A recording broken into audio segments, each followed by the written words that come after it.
rock. Jimmy Juice Podcast, man. Let's go. Figgy Fig, best in the world, that's what he do, know what I'm talking about.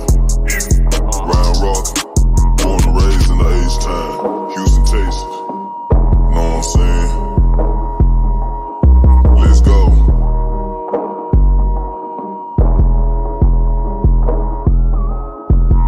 Let's go in the jacuzzi, smoking threats. I got my feet up. Cut them haters off, I told them beat it. I don't need you. Spend 50 racks in cash, but it's all good. I got my visa. This rolling got them staring at me like the Mona Lisa. My ghetto, Nike. I beat it like a creature. She always like my sneakers. These Jordan 5 pink aces. Let's go. I'm knocking them down, baby, back in the row. He really the one. They already know. Put on all of my chains, go put on the show. Giving no gins, sipping my juice. Counting the beans, addicted to ends. I need to back in on whatever I do. We get it in on the daily. I get it rocking like this with the 80. We really 10 toes down on the pave. What's up? We about to see what they saying. Rockin' gym, vippin' juice. Rockin' gym, vippin' juice. Rockin' gym, vippin' juice. Rockin' gym, vippin' juice. Let's go. Gym, vippin' juice. Rockin' gym, vippin' juice. Rockin' gym, vippin' juice. Rockin' gym, vippin' juice. Go, let's go. What do you have to say to everyone if we still consider the Astros cheaters?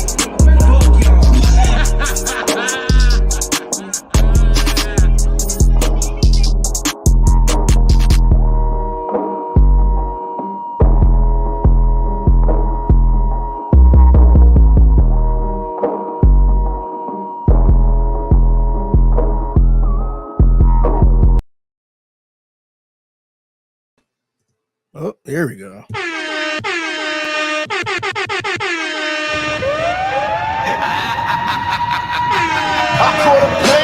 I caught a plane out to Cleveland late last season. You sliding around playing Eminem in your car, you and your old lady? Yeah. Hey man, that's all we need, man. We only need Cleveland late last evening and slide around. It's actually the Eminem one is very poignant because we have a some Eminem talk to get to eventually. Yeah, I wonder who's sliding around listening to this. We're gonna get into it, man, because it's a lot of beef. I declare 2024 so far is the year of beef. Yeah, because ever since a certain comedian stepped on Shannon Sharp's show, it's been nothing but nonstop beef every single week, man. Yeah, so, man. I can't wait to hear. Yeah, I can't wait to hear what you got to say about that, man. Well, I can't wait to hear what we all got to say, including the people that we haven't talked to in a while about all the things that have gone on this past few weeks. We are back at it, of course. Jim Juice Podcast back in full effect. You might be wondering where y'all niggas been at. Look, man, life happens. We had a busy Texan season, a deep run into the playoffs, and a lot going on. And then we were supposed to come back next week, but I got a little sick. So I had to sit that out. But we back at it now, man. We back at it for the new season of Jim's and Juice Podcast. Season number, I don't know what the fuck it is by now. Yeah. I've been doing this for a minute now. But we back at it, man. A lot to get into. But first off, little wellness check for both of us, man. First off, Figgy, how you been, man? How was the Texan season for you? How's work been? How's life been? How you been, bro? Man, life been good. The Texan season been pretty good too. I know that kind of make you proud too because you was part of the journey. Yeah. I ain't gonna lie, man. We had our predictions before the season started, and I think I had to win in like 5 games. So they took that out of there, and I did not expect them to make the playoffs, man. I'd have had stuff planned after the season and all this other stuff, and I had to cancel all of that because they had a damn home playoff game. I did not know they was gonna have a home playoff game at that. So it was, man. This was probably the best season I've been a part of since I've been here, man. And this ain't their first time in the playoffs, but for some reason this felt a lot better, man. It was good, and nobody expected them to win the division. They whooped up on the Cleveland Browns, man. That was probably the best game in history, man. Like, that game was completely off the rails, and they went in and punched Cleveland in the mouth. and it was over since then. But overall, man, the season was good, man. I enjoyed every bit of it, and I can't wait to next season, man. It was fun. Yeah, it really was, man. And I gotta say, because yeah, I know on our last podcast we gave our predictions, and basically I thought that they were just gonna barely miss the playoffs. And I said controversially maybe that I wouldn't mind if they barely missed the playoffs just because, I didn't think they were good enough to really win playoff games. But I have to admit, man, when they got to the final game against the Colts for the season, I wanted them to win at that point. Yeah, Because I'm like, look, your destiny's in your hands at this point. I wanted them to beat the Colts and make the playoffs, man. Even though it meant more more work. days of work when I didn't even know where I was going to work, man. There was all kinds of weird games. There was games on Monday, games on Saturday, games on Sunday. I'm like, fuck it. I want to be a part of it. I want to see them beat the Colts.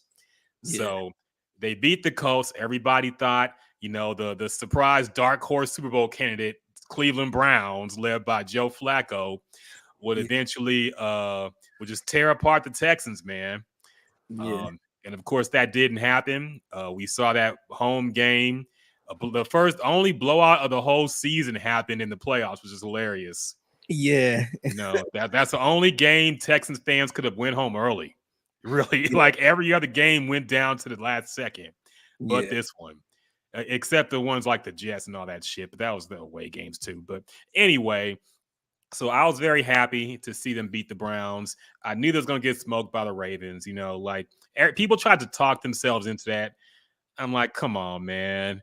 I, I was talking myself. I talked myself into it, man. Brandon Scott was that Joel Santana gif where he's like, Yeah, that reminded me of people like Brandon Scott, man. Y'all was really trying to believe the hype, and I get it. I yeah, wanted them to win, but I'm like, they're just not there yet, man. yeah. Okay.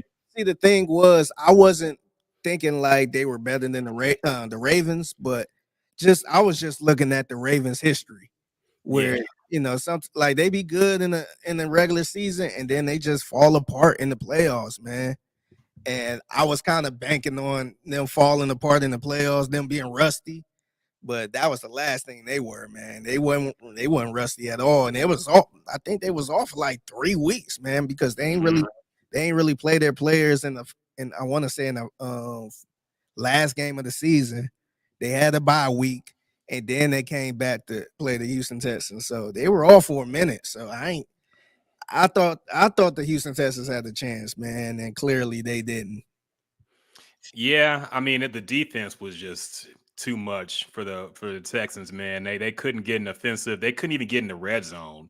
The score looked closer than it was because there was like a punt return, fucking touchdown, and all that shit.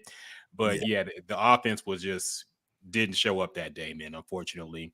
But it is what it is. What's up, Michael Garcia on Facebook? I see you, man. Says, man, What's I've up, missed man? this podcast. One if not my favorite all time. Thank you, man. We really We appreciate appreciate that. that, man. We're Yeah. happy to be back, man. Feel good to be back, man. I ain't gonna lie. Like, so my goal was to get back once the season ended, Hmm. but they kept extending the season. So I'm like, dang. I'm cool with it. If this is why we're not bringing the podcast back right now. So I was perfectly fine with it, but feel good to talk about this, man. I feel like we missed a lot, man. We did, We man. didn't even talk about the blowout, the Browns blowing out the Texans in that home game because Yeah. that was Christmas Eve. So it's like we missed so much, but I'm glad it ended the way it ended with Cleveland, but not the Baltimore Ravens. Yeah, I'm glad they got the run back, man. I'm glad they won division. Like all the dominoes seem to just fall in the right place for Yeah, the Texans this year, man. I mean the biggest one is you wish we still have people like Tank Dell in the end of the season. What's up, Mad Wine, Chemist, Jenny P? Miss you guys. We miss you too. We're glad to be back. So yeah, I mean, ultimately, this was of all the years I've worked the Texans game, this was probably the most exciting I can remember. Probably the most exciting ever, man, yeah, because it really felt like, it was us against the world. CJ, seeing him do his thing every single week out there. Seeing people still count us out now. I said all season, let's stay low and build. Yeah, But I think that's over now, man. The yeah, stay low and build season is over. Everybody knows the Texans are here.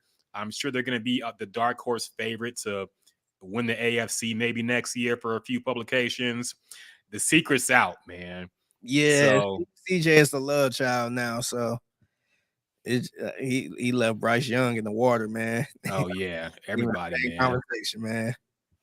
So, yeah, next year is going to be wild. I know they're going to have a lot of primetime games. People are going to want to see CJ Stroud in prime time. So, yeah, it's gonna be different next year, man. The expectations are different now. The rebuild is over. Okay, we are playoff bound every year. Should be in contention to win a division every year. This division still don't scare me. Nobody in it seems like they really are there yet. So yeah, it's gonna be very interesting next year to see what the Texans do. Um, in other news, how do you feel about the other games this year, man? You know, we have our Super Bowl matchup set now. It is the 49ers and the Chiefs. Some people claiming conspiracy because of Taylor Swift and all that. Uh, so what did you think about the Super Bowl matchup and all the other games leading up to it? Well, I was kind of surprised to see the Chiefs back in the Super Bowl, man, because they didn't have the best of year, man. It seemed like they were struggling all year. The offense wasn't the same. And once they got to the playoffs, man, they just kicked it up, man. They whooped up on Miami. They whooped up on Buffalo. With Buffalo kind of choked that away too. But they found ways to win, man. And I'm shocked to see them back. And as far as San Francisco, I'm not surprised, but that Lions game was wild, man. I totally thought it was over for San Francisco, but they blew that game, and I don't know. I guess I'm kind of excited about this Super Bowl, but yeah, man, I thought it was a pretty good playoff year. It was cool. I didn't have a problem with it, but as far as the with Taylor Swift, look, I think the NFL. This is what the NFL wanted. This is because look, they couldn't get Taylor Swift to perform. This is probably better than anybody outside of Taylor Swift to perform. And she gonna be in a suite somewhere, and they gonna show her every chance they can. So I think I wouldn't be surprised if the viewership was up probably most of all time, man. Yeah, the ratings were insane. I think one of the Saturday games was like the highest rated thing ever on a Saturday. I can't remember which game that was. Maybe the Ravens. I can't remember who it was. Maybe the Chiefs game. But one of the games on Saturday was like the highest rated broadcast ever on a Saturday, Yeah, which is crazy. It's just in this time when TV ratings are like at an all-time low. The NFL is getting like all-time high ratings. So the yeah, Taylor Swift effect definitely has something to do with it. The thing that just annoys me is how people don't understand this has to be like paid publicity, man. You can't tell me this is actually a real relationship going on. And Taylor yeah, Swift, as busy as she is, makes every single Chiefs home game, is in a suite every single game. She ain't have nothing else go on. the thing Every is, single game she's there. she do have other stuff going on. She was on a freaking tour, and then for the Super Bowl, I think she got a concert in Tokyo, and she's supposed to fly back all the way to Vegas to make the Super Bowl. And these are people that just started dating too, by the way. It Yeah, ain't like they've been married or together for years. They yeah, just started dating, and suddenly she draped up in Kansas City gear at every single home game. yeah. And even if they was dating for years, man, like they ain't. It's gonna be some games she ain't gonna make. Like that's just part of it, man. You ain't gonna make your significant other game all the time. But yeah, man, yeah, I think it's a lot of PR stuff in this relationship. So I don't know. I think it's working for both. So I guess they're gonna keep it going on. I don't see like I read somewhere that Taylor Swift generated like 330 something $1 million of revenue for the NFL and the Chiefs just by herself. like, what is this doing for her? I don't think she's getting any new fans from this. So you think she would just do this? Like, it has to be some kind of something was signed, man. I'm sorry. She's getting some kind of, it was a contract between the NFL or the Chiefs or somebody and Taylor Swift to make this pop off, man. Because you can't tell me she's just doing this because she likes the dude. Yeah, because I'm even trying to think I mean, I don't think she need the clout. Like, I feel like she good the way she is anyway. So Yeah. I mean, do she just want that attention? I just don't see no other benefit, man. Yeah. Instead of all these NFL people complaining about her and her being on TV, like there's nothing else she really gets up from it. But her fans, I mean, the NFL gets a lot from it because they're bringing in new eyes, people who never watched football before are watching football now. So, yeah, Yeah, it's definitely been a benefit for them. But yeah, you can't tell me there was not money exchange for this whole thing. But yeah. that's just me. I mean, I think it was perfect because like how many celebrities, big time celebrities like that, that attend regular games, every regular Kansas City Chief game or whatever game it is, and she's doing that. So I think that's a plus. This ain't just no Super Bowl game where every celebrity is there. So man, the NFL, look, I think it's brilliant, man. I ain't one of the ones that's complaining like, oh, I'm tired of seeing her. Look, she ain't doing nothing wrong. She just in the damn suite. But yeah, the NFL is benefiting a lot from this, man. And she ain't even performing. Yeah, no, definitely. TJ, what's up, TJ? Watching on. Oh, that's the new Twitter logo. I just noticed they changed it to an X. I Oh was yeah. wondering what the fuck that was, man. Yeah, this program we using actually updated, and Okay. we have to get X comments on here. So Twitter X Okay. comment. Okay. What up, X folk? What up, X men and women? TJ says that's what I was saying throughout the season. KC did not look good, especially on offense. They always look like that, but that's one of those things. It's kind of like Brady and the Patriots, man. Like, even though sometimes they struggle, everybody thought this was the end. You knew if they could get in the postseason, you can't count them out, man. That's Yeah, why people it really tripped me out how people act like they wanted the Texans against the Chiefs yeah, because they could get got. Man, what? You want to go against Patrick Mahomes in KC as yeah, the Texans and you think they have a shot? Nah, give me the Ravens, man. I'll take Lamar Jackson yeah, fumbling in the playoffs like he eventually did anyway yeah. versus Pat Mahomes at home. So, yeah, come on, man. TJ also says if Taylor Swift means Kelsey comes back next year struggling, I'll take it. Yeah, I mean, look, they're still in the Super Bowl though, so it really don't make a difference. Yeah. Do you think he gonna retire after this? Because he been kind of a lot of rumors been swirling about him possibly retiring soon. I mean, I don't know. I don't know. He's I don't 34 know. years old. I want to say 34, 34, 35, somewhere around there.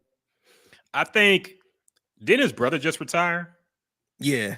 I'm sure he'll consider it, but I don't think he's gonna say right after the game. Like people always want people to make the retirement announcement right at the Super Bowl. I remember Yeah. when Tom Brady won his last one, everybody was like wanting him to retire on the spot. It's like you gotta think about these things, man. How you feel after the Super Bowl might not be how you feel a week from now. You Yeah. might want to be like, man, I don't want to sit on my ass for this whole year. I want to get back to it. So I don't know, man. He has nothing else to prove. I mean, he's already arguably the greatest tight end ever. So Yeah. he has nothing else to prove, but I don't know if he feels up to it. So yeah, I'm not sure. I can't call it, man. Yeah.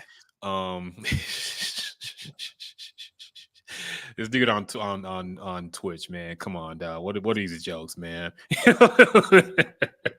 Don't even highlight that shit, man. We got to move on from that. Come on, dog.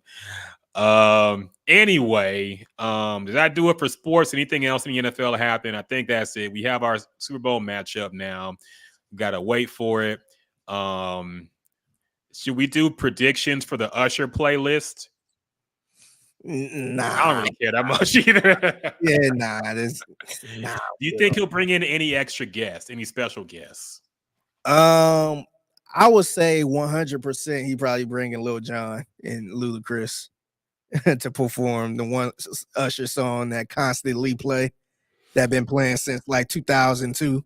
You mean like oh yeah, of course. So I think that guess is a lock.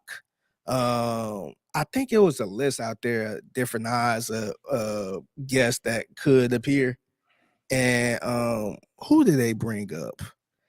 One person brought I guess on the list was Nicki Minaj. And I'm like, she's a little tied up right now. Yeah, I can't see that happening. I Yeah, mean, and they had that one song together that wasn't big enough to play at the Super Bowl, man. That yeah, Super Freak, whatever the fuck it was called. yeah, Yeah, that's not big enough to make the Super Bowl playlist, man. I don't think she's gonna be there. yeah. But yeah, I don't know who else would. I have no clue, man. I don't know who else would possibly show up with him. What are some of his features, man? I don't.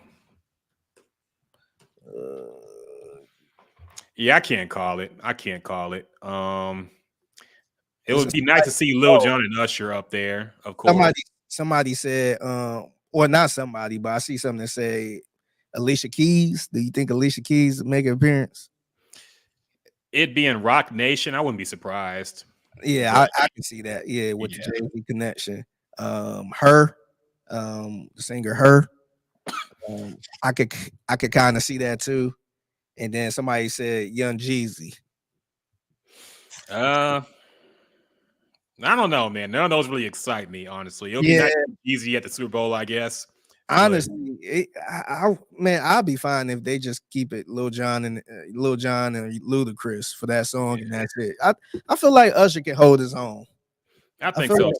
I don't feel like he need guests and all this other stuff. I think he can hold his own. I actually been to a Usher show back in the day. Hmm.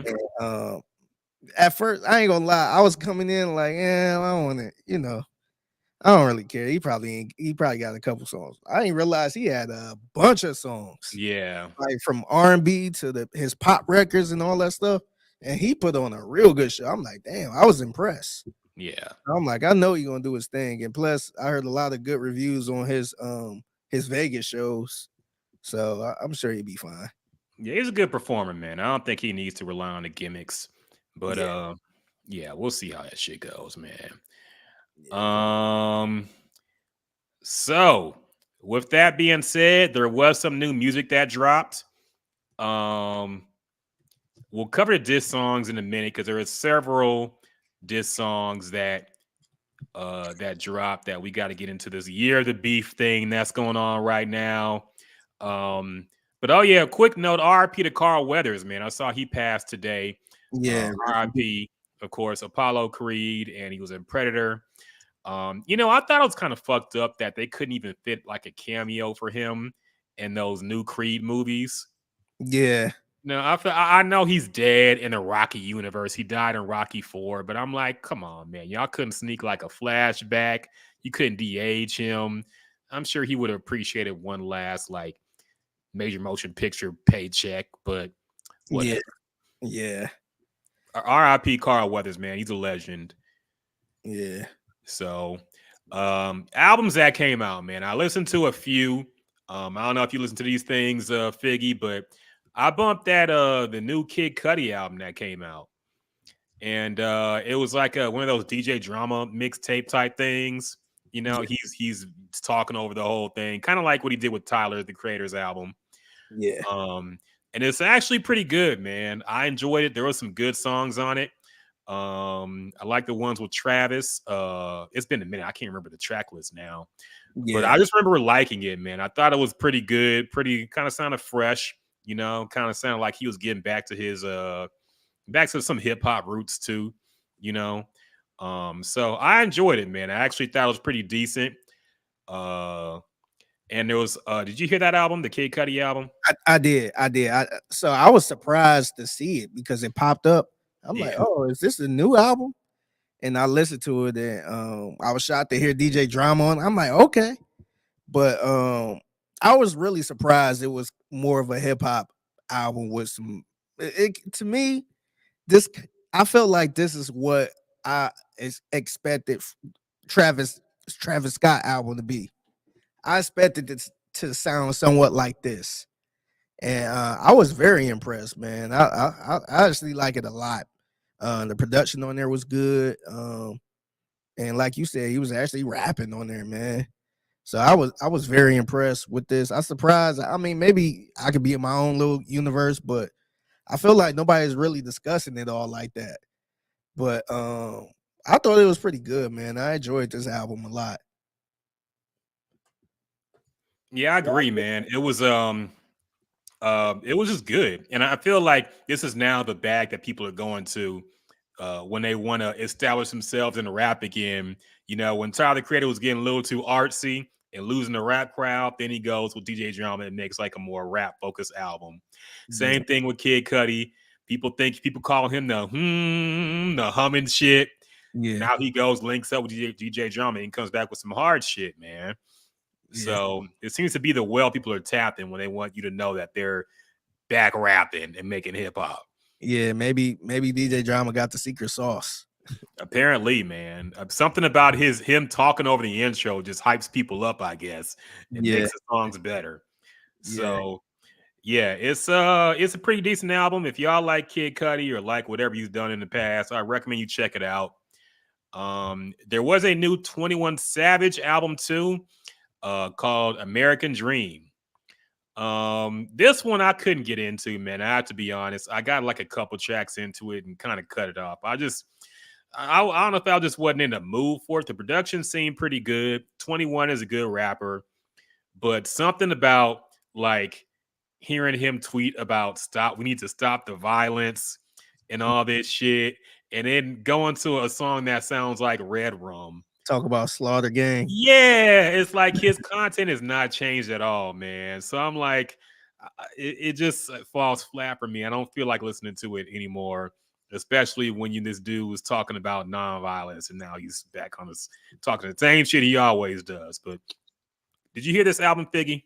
Nah, I ain't even give it a chance, man. I think I'm 21 Savage out, man. Me too, honestly. Like I felt like he was on everything.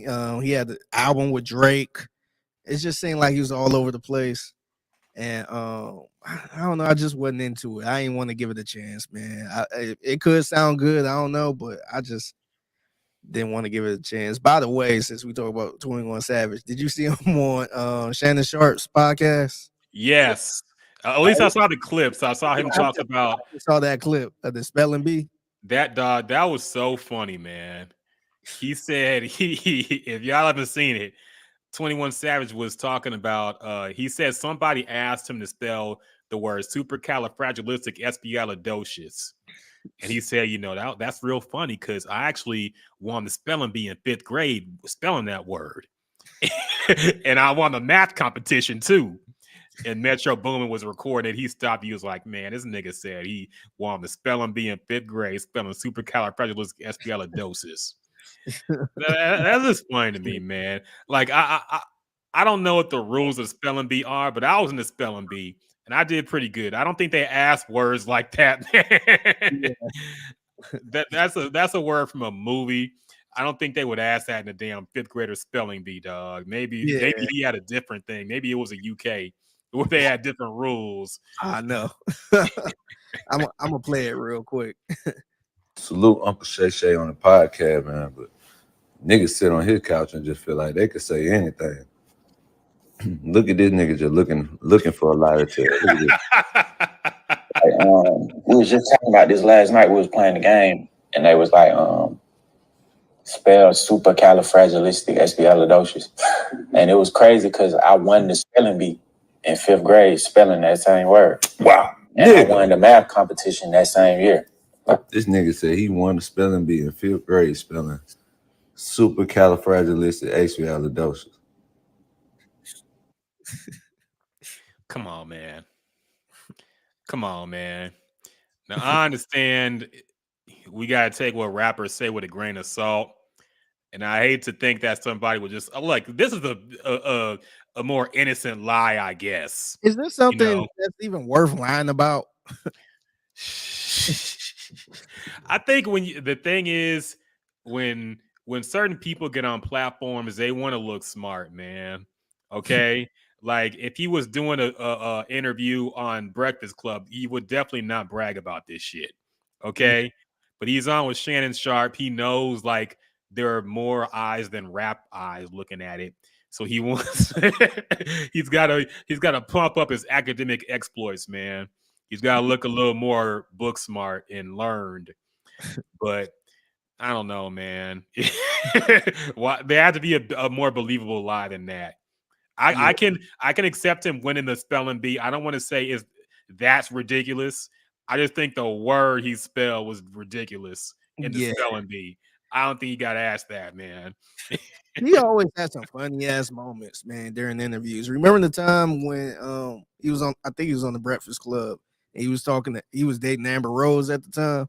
Mm-hmm. He was like, yeah, man, she she just got me drinking water and alkaline water and all that. I'm like, damn, I guess that's a brag. She got me drinking water and all that stuff. And then the classic one, the one that went around for a minute was, I think it was Vlad. It's a knife. Yeah, It's a knife. He said, what's that cross on your head? It's a knife. Okay. So yeah, man. He's just a kind of a strange dude. But the album, I personally just didn't feel like listening to it. I know he's been in some more controversy. I think he's been like with these Twitch streamers gambling on Madden. And I just saw a clip today where he was on with another streamer and he got like he was using marked cards and got in trouble for it, and he owes a guy $400K. Look, these things are skits to me, man. Okay, I think everything is a skit, does man. anybody really believe that he bet Kai Cenat $300,000 on a game of Madden? Yeah, And this dude, like all this shit is skits, man. Come on now. yeah. So apparently, this video right here, I guess his team brung some marked cards or something like that, and he tried to scam this gentleman right here. Sidebar, it's also really funny how he wears like exclusively sweatsuits now. He looks like a Russian hitman whenever I see him now, dog. I still can't believe he from the UK, man. Yeah, that still blew my mind. All right, let me see this card. Yeah, this one doesn't have it. The queen has it. See, look. See the 6. See, bro. What you want to do? Huh? What you want to do? Just get my bet back at 2K. All right. Yeah. Wait, what is this shit? Come on, man. Well, I guess if it was a skit, it would be a little more entertaining than that. Maybe that was too boring to be a skit, but yeah, man, I don't know what to say. I don't know what this dude is doing. I guess is this like the new promo run? Go on a popular streamer and cause controversy? Yeah. I know definitely the new promo run is going to streamers. Just get going to these stream because I never heard of this guy. Well, I'm not really familiar with the stream game anyway. I know Kai Cenat, but I think that's the new wave, just going to these streamers and kicking it with them. So. Seems like it, man. I've heard of this guy, but I never watched him. I don't really know what he does, but I think his name is Aiden Ross. But I don't really know what he does. I've just heard of him. Yeah. But yeah, man, I don't know what 21 is doing now. I don't know what this publicity is doing for him. But I mean, nothing else to say, man. Fuck it. Let's move on. Yeah. Other songs that came out. All right, I guess it's time to get into the beef. Because Megan Thee Stallion dropped a new single at the beginning of this week. Actually, I want to say it was last week, maybe during the weekend, because I remember we were going to talk about it on the podcast, possibly. Yeah. A single called Hiss, which is basically a shot at everybody who's kind of had things to say about her. She didn't mention names, of course, but there are several shots taken at her ex-boyfriend, Partisan Fontaine, at Drake. And of course, a few shots at Nicki Minaj too. Nicki Minaj has been dissing Megan, on and off for months now. and Megan finally has something to say. And I guess the note that got Nicki Minaj upset, I'm looking for it. It's the Megan's Law thing. Where is it? Right Oh here. yeah. These hoes don't be mad at Megan. These hoes mad at Megan's Law. Which I never heard of Megan's Law before. I think most people hadn't heard of this shit I don't before, think so. man. Yeah, I don't think so either. But basically, it is a federal law that says whenever basically the reason why sex offenders have to check in whenever they go to a new state is because of this law. Yeah. And I think it has something to do with a little girl who was assaulted and killed by her neighbor who was a sex offender. And because of that, now they have to track you and you have to register and check in. And that caused problems for Nicki Minaj, of course, because she's been out and about. And her husband has some legal problems because of that. And yeah, so this shot sent Nicki Minaj into a free fall. Okay. Once this line started going around, and to be fair, it is a bar. It's a pretty hard bar. Okay. Yeah, when I found out what it was, because when I originally heard the song, I ain't really put two and two together. But after I seen the breakdown of it, I'm like, holy shit. Yeah. I'm like, damn. So after Megan released this song, she went on to Breakfast Club and kind of she didn't mention any names again. She said, hit dogs, holler, blah, blah, blah. And yeah, Nicki, when she saw this, she, for 48 hours straight, it seemed, went on a rampage, tweeting, making Instagram videos, teasing diss songs, basically just trashing Megan Thee Stallion, saying blah blah. She lied about she cheated, she lied, she screwed a lot of people, blah blah blah. She's a industry plant, all the stuff we think Nicki Minaj would say. And she's also been pointing at how she sells more and all this stuff.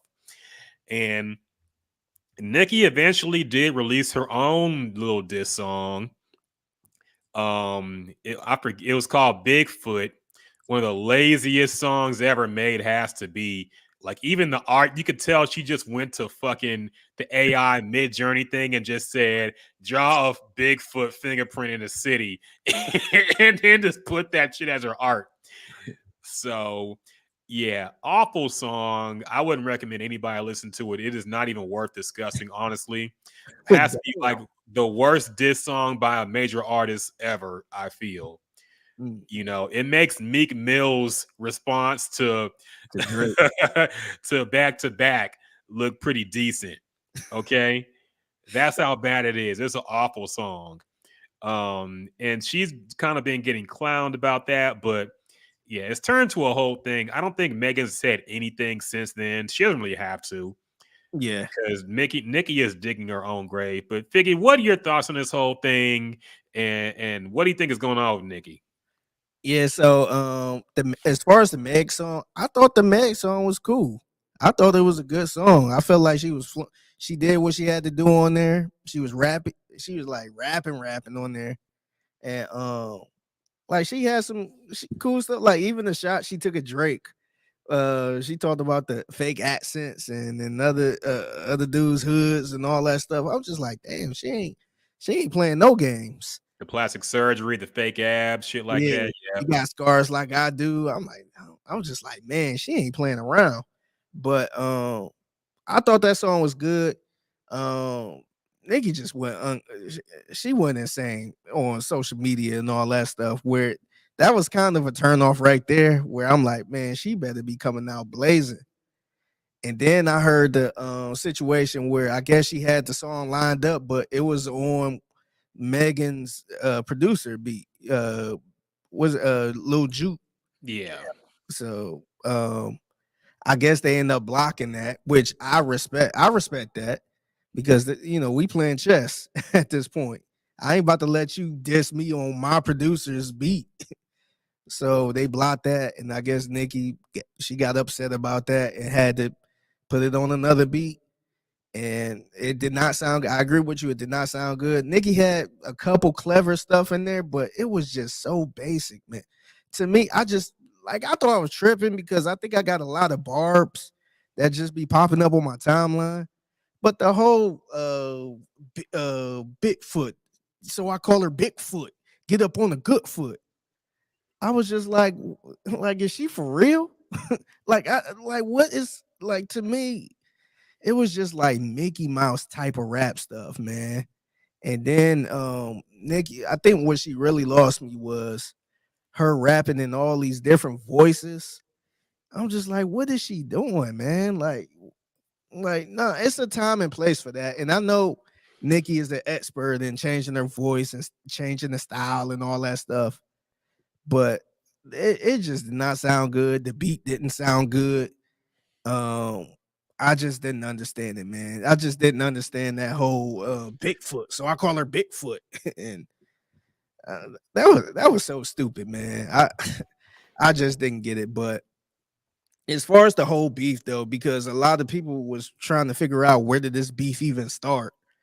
Because I think a lot of people, I felt like the issue kind of started once Cardi and Meg had that WAP song together.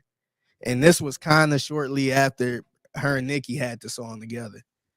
And of course, you know the history. Whenever somebody Nicki cool would do a song with Cardi, then she kind of go insane on them. But I feel like the beef is not. I feel like Nicki's beef with Meg is not even the real beef Nicki have. I feel like Nicki have a beef with Rock Nation and Jay-Z. I don't know what's going on. I don't know what happened, but it seemed like I guess Meg is not even the real person she really trying to get at. It seemed like she have a real big issue with Jay-Z, Rock Nation, probably Beyonce. I don't know. But like and I mean, I don't even know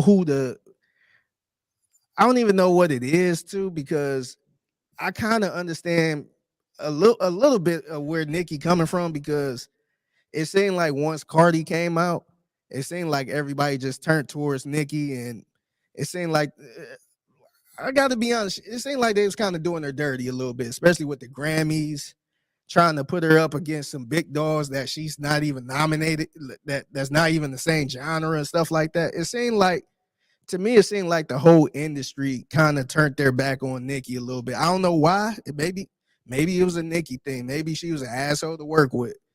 But it seemed like Nicki got a bigger issue against like a label or something instead of Meg. I don't know if it's something really that personal with Meg. It seemed like she just using Meg to pick on her because she's a Rock Nation artist or something like that.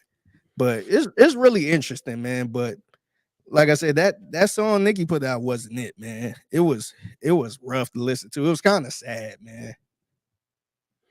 Yeah, it was bad. And to your point, yeah, I think the genesis of the beef was after Meg worked with Cardi, because Nicki and Cardi had this beef where it's just like Nicki feels like you have to disavow Cardi to be cool with her. You know, she all look at all the new women rappers who are cool with Cardi, they're now cool with Nicki, man. She's making it so you got to pick a side, and she's basically beef with everybody at this point, so it doesn't even matter. But as far as where it started, I know it's personal between them. I forget how it started. It was something about that water sports song that came out with Migos and Cardi and Nicki, and Quavo was fucking with her at one point, and some shit happened. I can't remember. But You mean Nicki and Cardi? with Nicki and Cardi, yeah. Okay. Like that's where the whole thing started, I think. And then there was that Met Gala fight and all this shit. So it's been on with them for a long time. And yeah, the Meg shit was just collateral at that point, and I think she also saw somebody she could pick on when shit was going south for her. So yeah, and Nikki is always the one who says the industry is against me, even though she's benefited from the industry a lot. You know, Yeah. even though she has one of her last album sold really well, she's bragging about that now. You Yeah. know, So how can you say you blackball when you selling all these records? You're on every streaming platform. Your music getting promoted, but to her is always her against the machine. So I don't know. It's just it's a pathetic beef. Honestly, on paper, this should be like one of the greatest female rap beefs of all time. You Yeah, got somebody in Meg who can really rap, and Nicki Minaj, who's like one of the greatest female rappers, if not the best ever. On paper, it should be Jay Nas, but it's yeah, more like Drake Meek, honestly. But not even that, because yeah, Nicki only got a bar. yeah, If she only got a bar, man, and she went off the cliff over this bar, I understand why she's upset about it because it hits tough.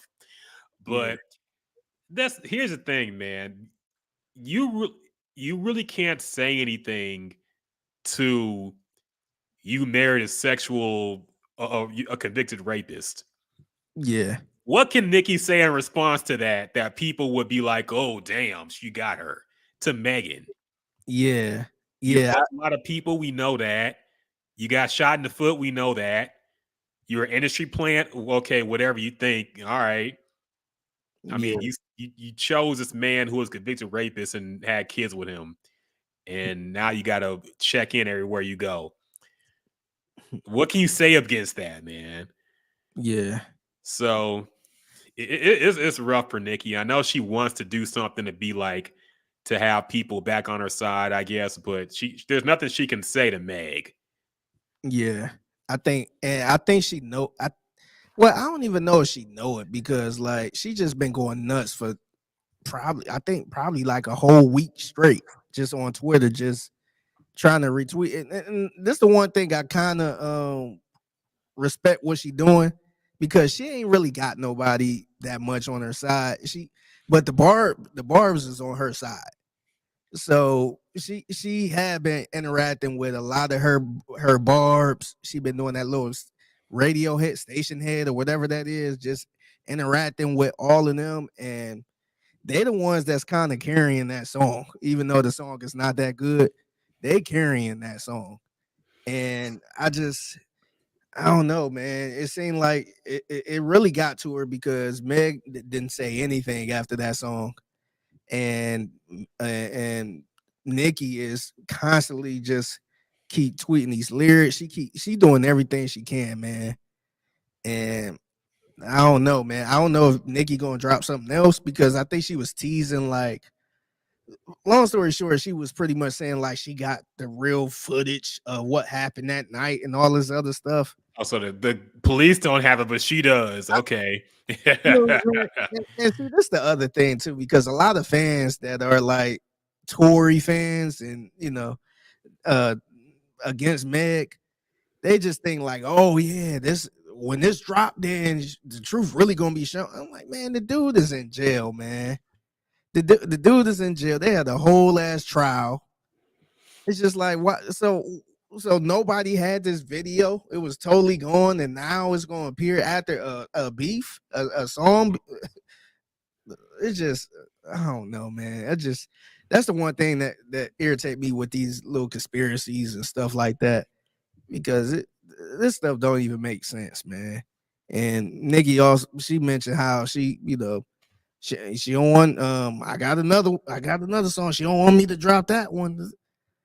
It's just like what I mean. I just like you said, I don't know what can make it worse. Where I'll be like, "Ooh, it's over with for Meg." Like I just have no clue what else she can do, man. Because even honestly, man, like the way Meg been rolling, she been kind of quiet, and then she'll pop out. And I think some people had issue with trying to pretty much say Meg was using her trauma to, make music and publicity and all this other stuff. Like I just don't see anything that can make that she can say or do that can just take Meg down where her career is over. I just don't see it, man.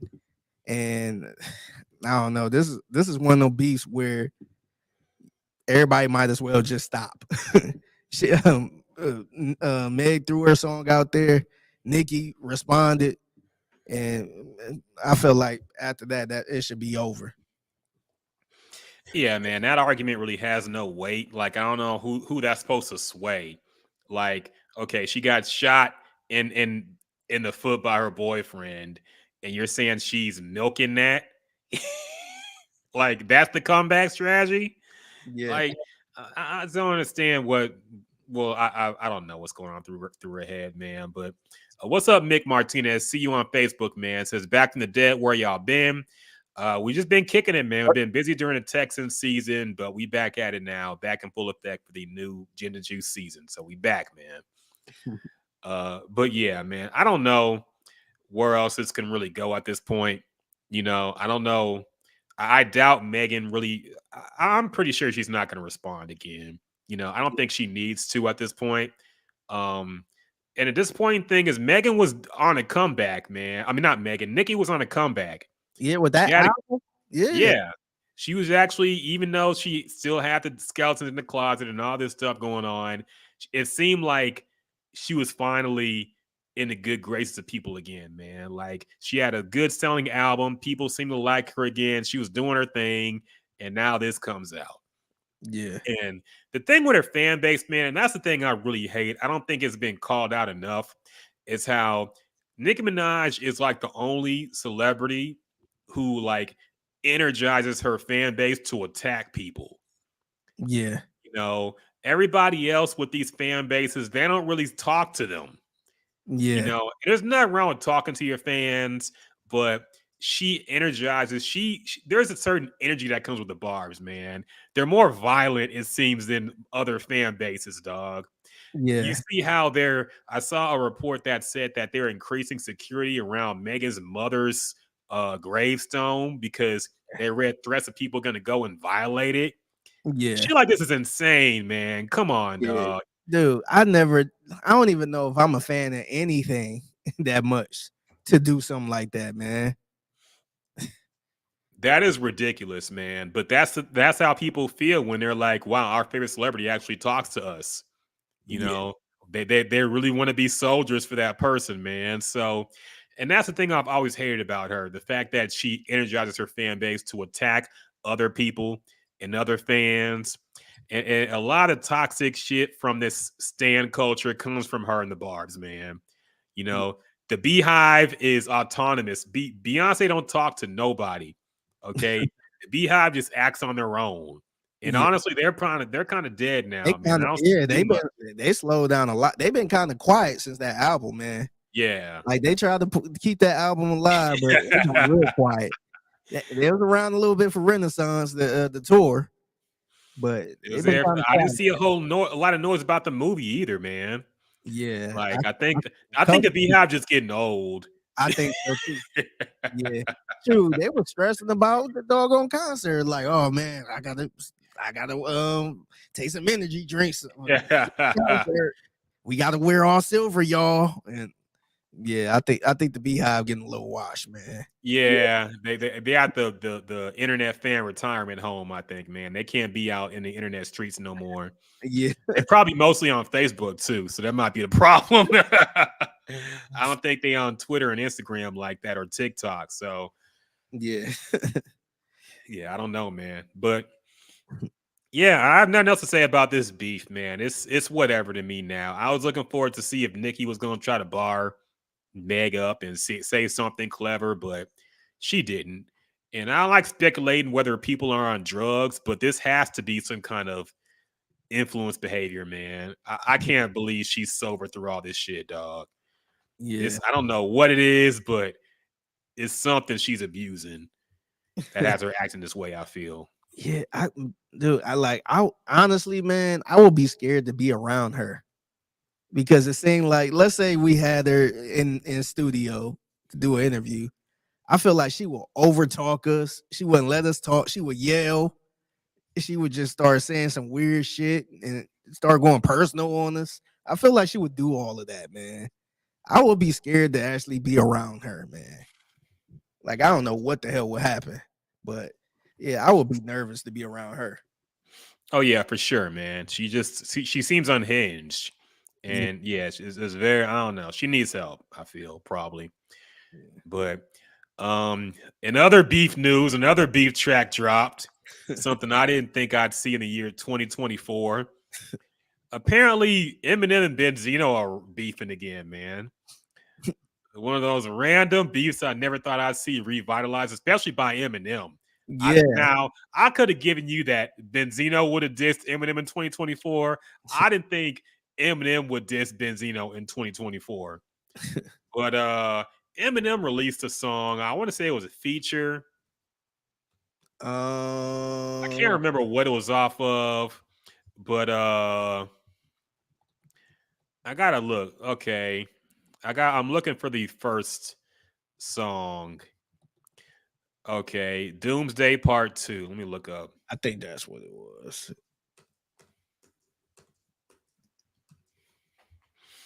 Let me look up this. This is a song on Lyrical Lemonade. Yeah, I don't know why he decided to go back at Benzino. Let me look up what he said. It's a lot of shit, man. Yeah. Yeah. What is the opposite of Benzino? A giraffe. Go at his neck. How the fuck is that? How can I go at something he doesn't even have? Arms so short he can't even touch hands. He says something about he can't get a feature from Coi Leray now. I don't know. It's just a beef. I'm not gonna read through these lyrics. But basically, Eminem took shots at Benzino in a new song. And of course, their beef goes back to like the early 2000s when it was the Shady and Murder. At first, it was 50 and Ja. Then it was like Aftermath and Murder Inc. And then everybody got wrapped up into it. And then the Source and Benzino uncovered the Eminem tapes with him saying some racist and disparaging things towards black women. And that was a whole thing. So it was a beef that went on for years and years. And it finally ended. I think Eminem made that song Toy Soldiers, basically saying the beef is over, I'm done. So years later, I want to say 20 years later, damn near, at least 15, this song comes out and he's dissing Benzino. Benzino dropped one track. I forget. I didn't even listen to it because I didn't want to listen to that shit, man. But he dropped this song called Rap Elvis, and I heard people making noise about how it was actually a good diss. Yeah. So I was like, okay, let me go ahead and listen to this song, man, and see what he's saying. First off, we have to note that there's no way Benzino wrote this. Okay. I've heard Benzino rap before. I heard him on Made Men with the Locks off that song off the Belly soundtrack. And that was a good song, but he had the worst verse on it. Okay. Benzino make you finito. It was some goofy shit. So there's no way Benzino wrote this song, man.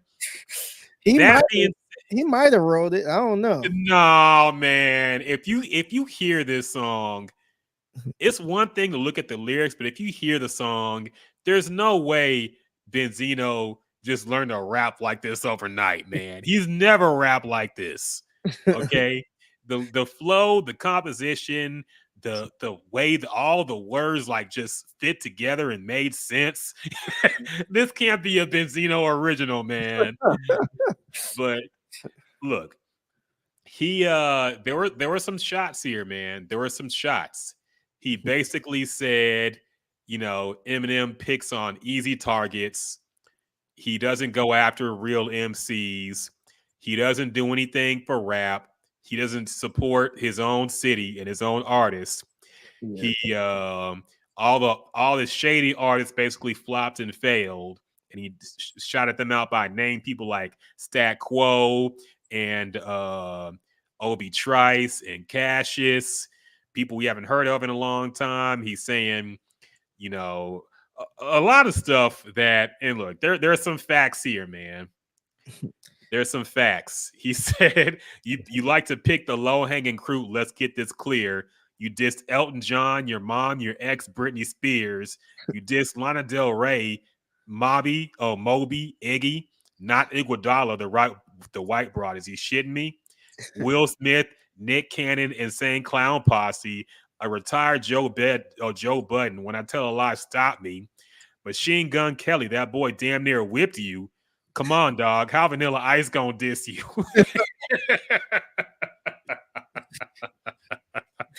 I'm sorry, dog. That might be the most vicious diss that Eminem has taken.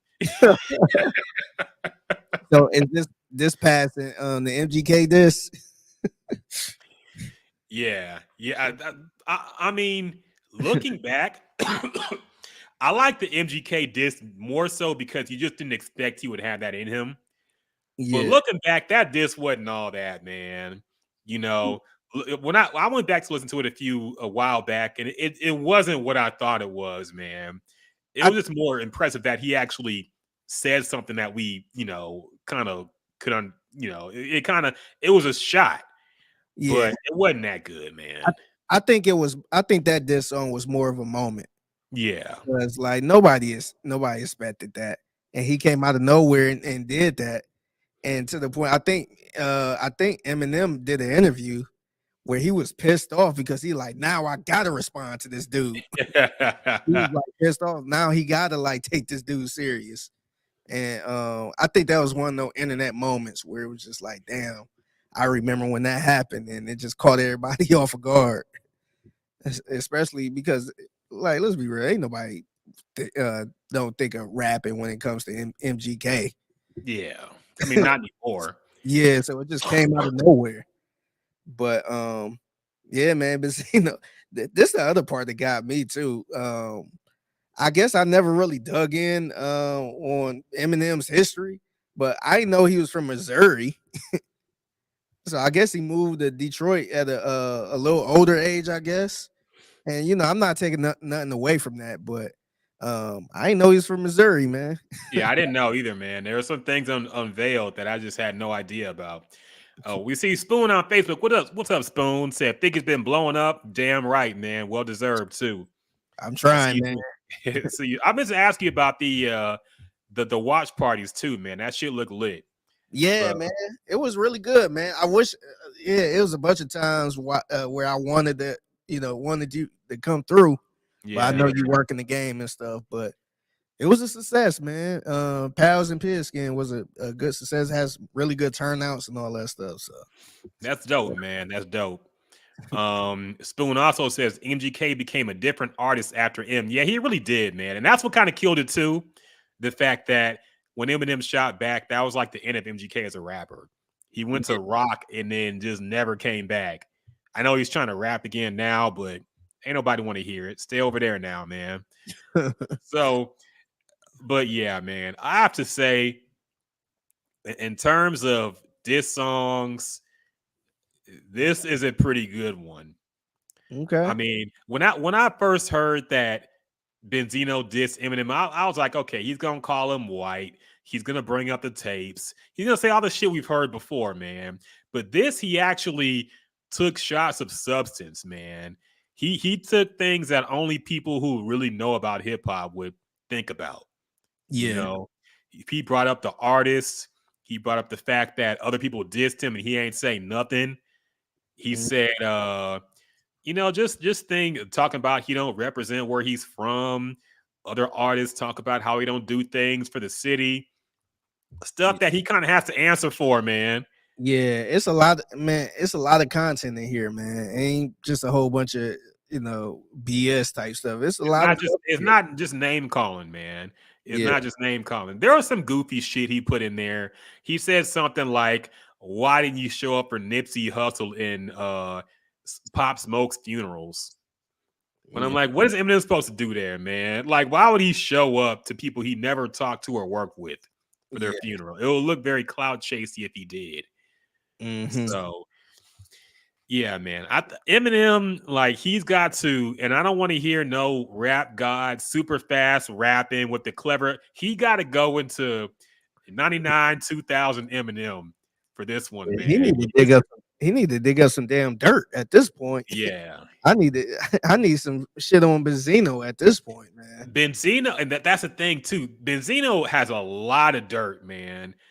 Even the stuff, I'm not even somebody who knows a lot about him, but I've heard the transgender rumors. I've heard, yeah, I've seen him begging for money from his daughter and Yeah, beefing with his own daughter. I've heard there's a lot of stuff that just easy to pick apart from Benzino. So Eminem could definitely end him. yeah, But the question is, does he want to give Benzino more publicity than he already did? yeah, And that's the issue that Eminem has to learn, man. Like, he's getting to a point. Back in the day, he won every beef just because of who he was and how big he was. yeah, And that he was young, selling a lot of records. Everybody fuck with him. It ain't like that no more, man. Eminem can get got in this day and age. These new kids don't care. I know Benzino ain't a kid, but these new kids who listen to rap, they don't really respect him like that, you yeah. know. So he can get got, man. Dude, And it's rappers in Detroit that don't really care for him, man. yeah, Because Detroit, it's kind of, to me, Detroit kind of remind me of Chicago, the hip hop in Chicago. How older people, when you think of Chicago rap, you think of what, Kanye, you think of Common, yeah, and that type of style, Lupe. But dog, it's a bunch of Chief Keefs and Lil Durks out there now, man. That's what's going on in Chicago. So don't think everybody is like trying to rap like Common Sense. And that's how it is in Detroit, man. You got Icewear Vezo, you got all of these, you got 42 Doug, you got all these type of Detroit rappers that are not rapping like Royce the 5'9" and Eminem. And quite frankly, they probably don't even relate to him. So yeah, I think I think a lot of rappers there, they probably respect them a little bit because it's Eminem. But I don't think they really care for Eminem like that, man. Because I listen to a lot of Detroit rap, and it's always like some bars like I know the white boy Slim Shady, but they always say something where it's just like, I don't know Eminem pretty much. yeah. That's what they getting at. And yeah, man, I just think Eminem is in that class where, I don't want to sit there and say your time is up. But I think he at a point where he don't need to be doing this, man.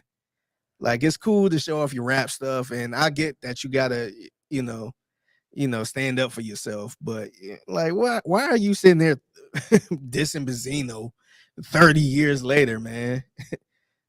It's crazy.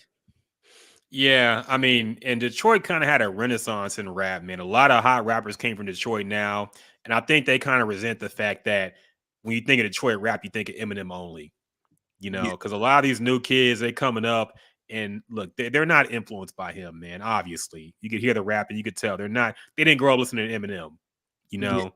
So yeah, I get it, and to be fair, like Eminem is an introvert, man. He don't go nowhere. He don't see nothing.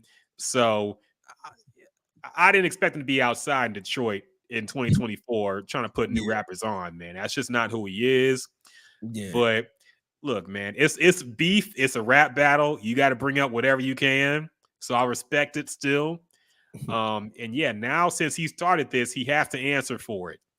Mm-hmm. So we'll see what he does. Brad Spoon says South Kansas City, Missouri isn't the Woodlands. Look, to be fair, every rapper exaggerates where they're from, man. Okay. T.I. still got people believing he from Bankhead. All right.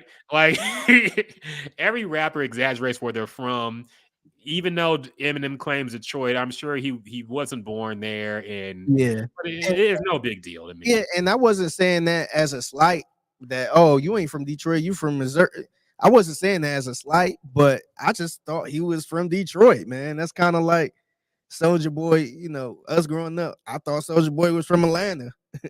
And then he said he was from Mississippi, or he said all type of random stuff. But yeah, man. And then I started digging in a little bit on, Eminem back. I started looking on Wikipedia just to see. And apparently, I mean, he had a rough childhood, man. Yeah.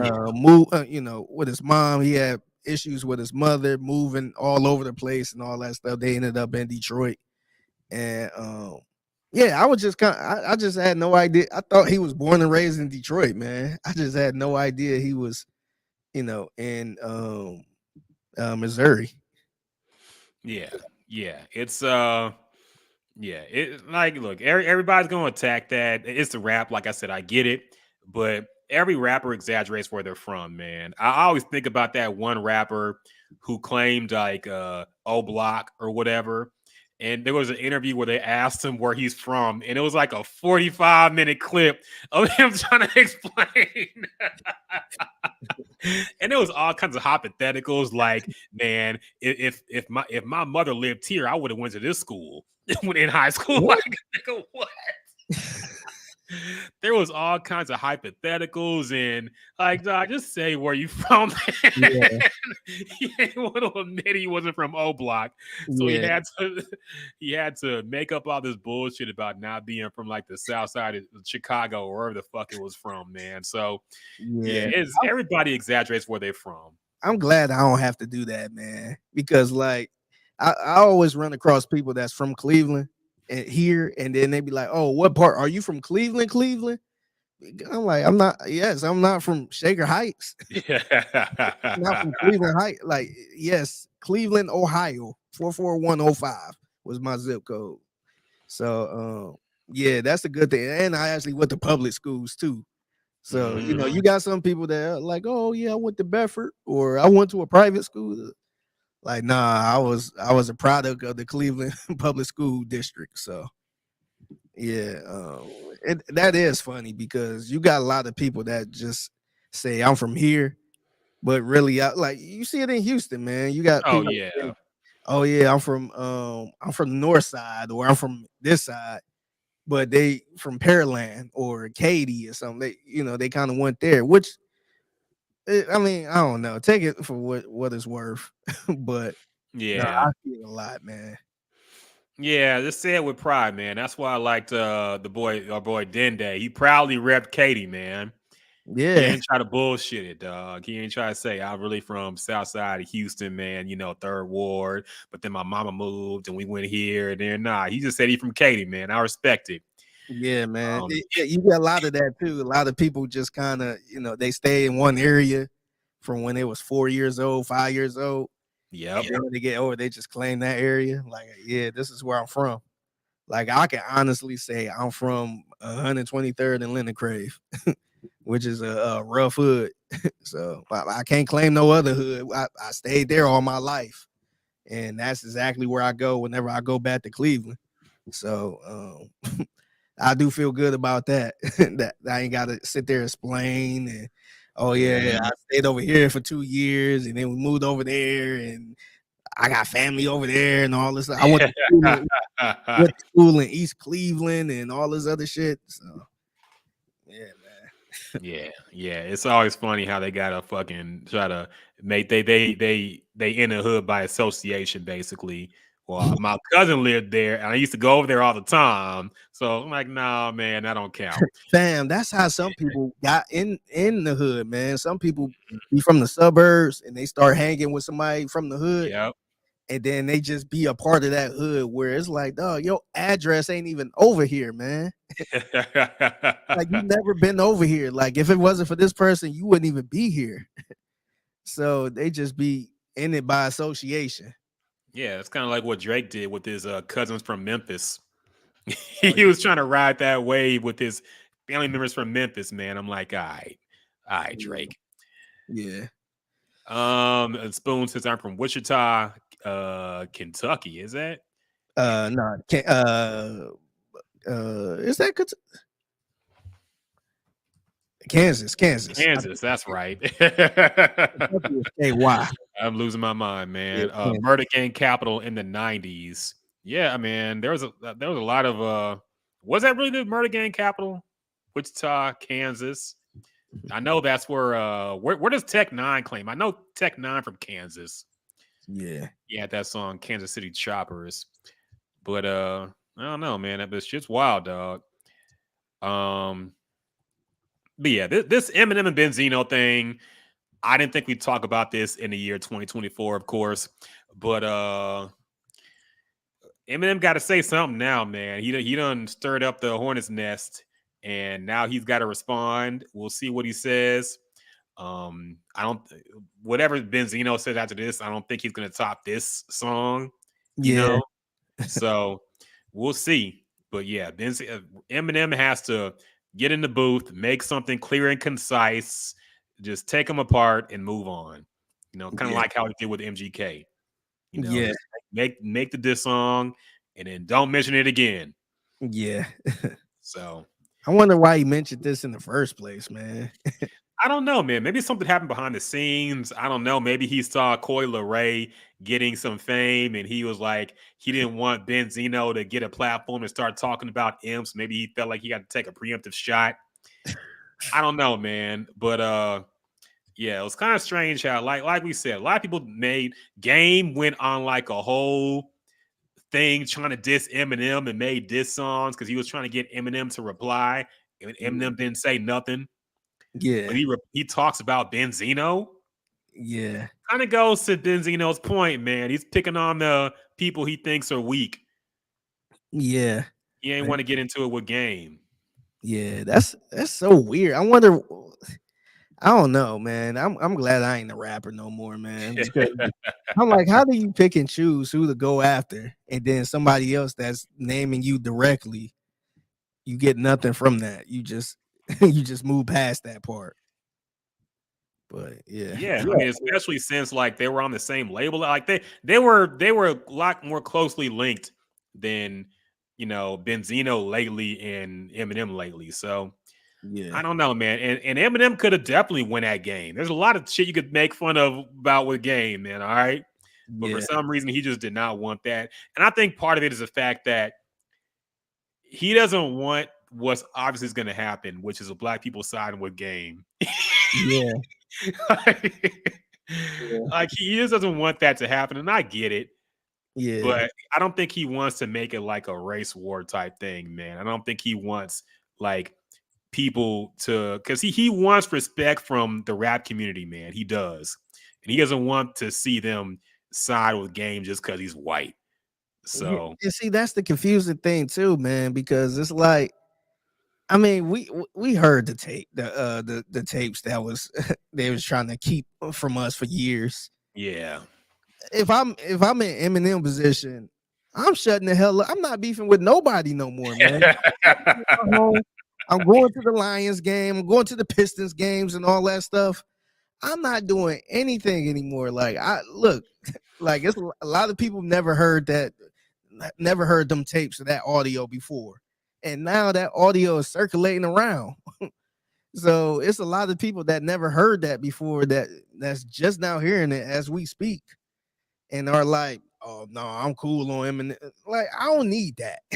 Let's just I'm cool with everybody at this point. I don't want y'all to go I don't want y'all to go in my closet. No, I agree, man. I agree. So yeah, I think he'll learn his lesson after this one, man. I think we'll stop hearing some diss songs, at least from people like Benzino and like people in rap. He might diss like Trump again or whatever. I don't know, but he's not going to diss people who rap anymore. I don't think, unless somebody calls him out. Yeah, but even then he might not. So Man, I wouldn't respond to nobody, man. I feel I the would, same way, man. yeah, He should be cool. yeah, I wouldn't say a damn thing. HRW. Yeah, I feel you, man. HRW, we see you, man, on Twitch. G&G back. What's up, fellas? What's going on, man? Good to see you again, up, man? dog. Happy New Year to you. Happy New Year to everybody. I know it's late, but we saying it anyway. I hope y'all New Year going well, man. I hope y'all are all well and healthy and good. Me, I done got fucking COVID, but I think we gonna make it, man. We gonna be okay.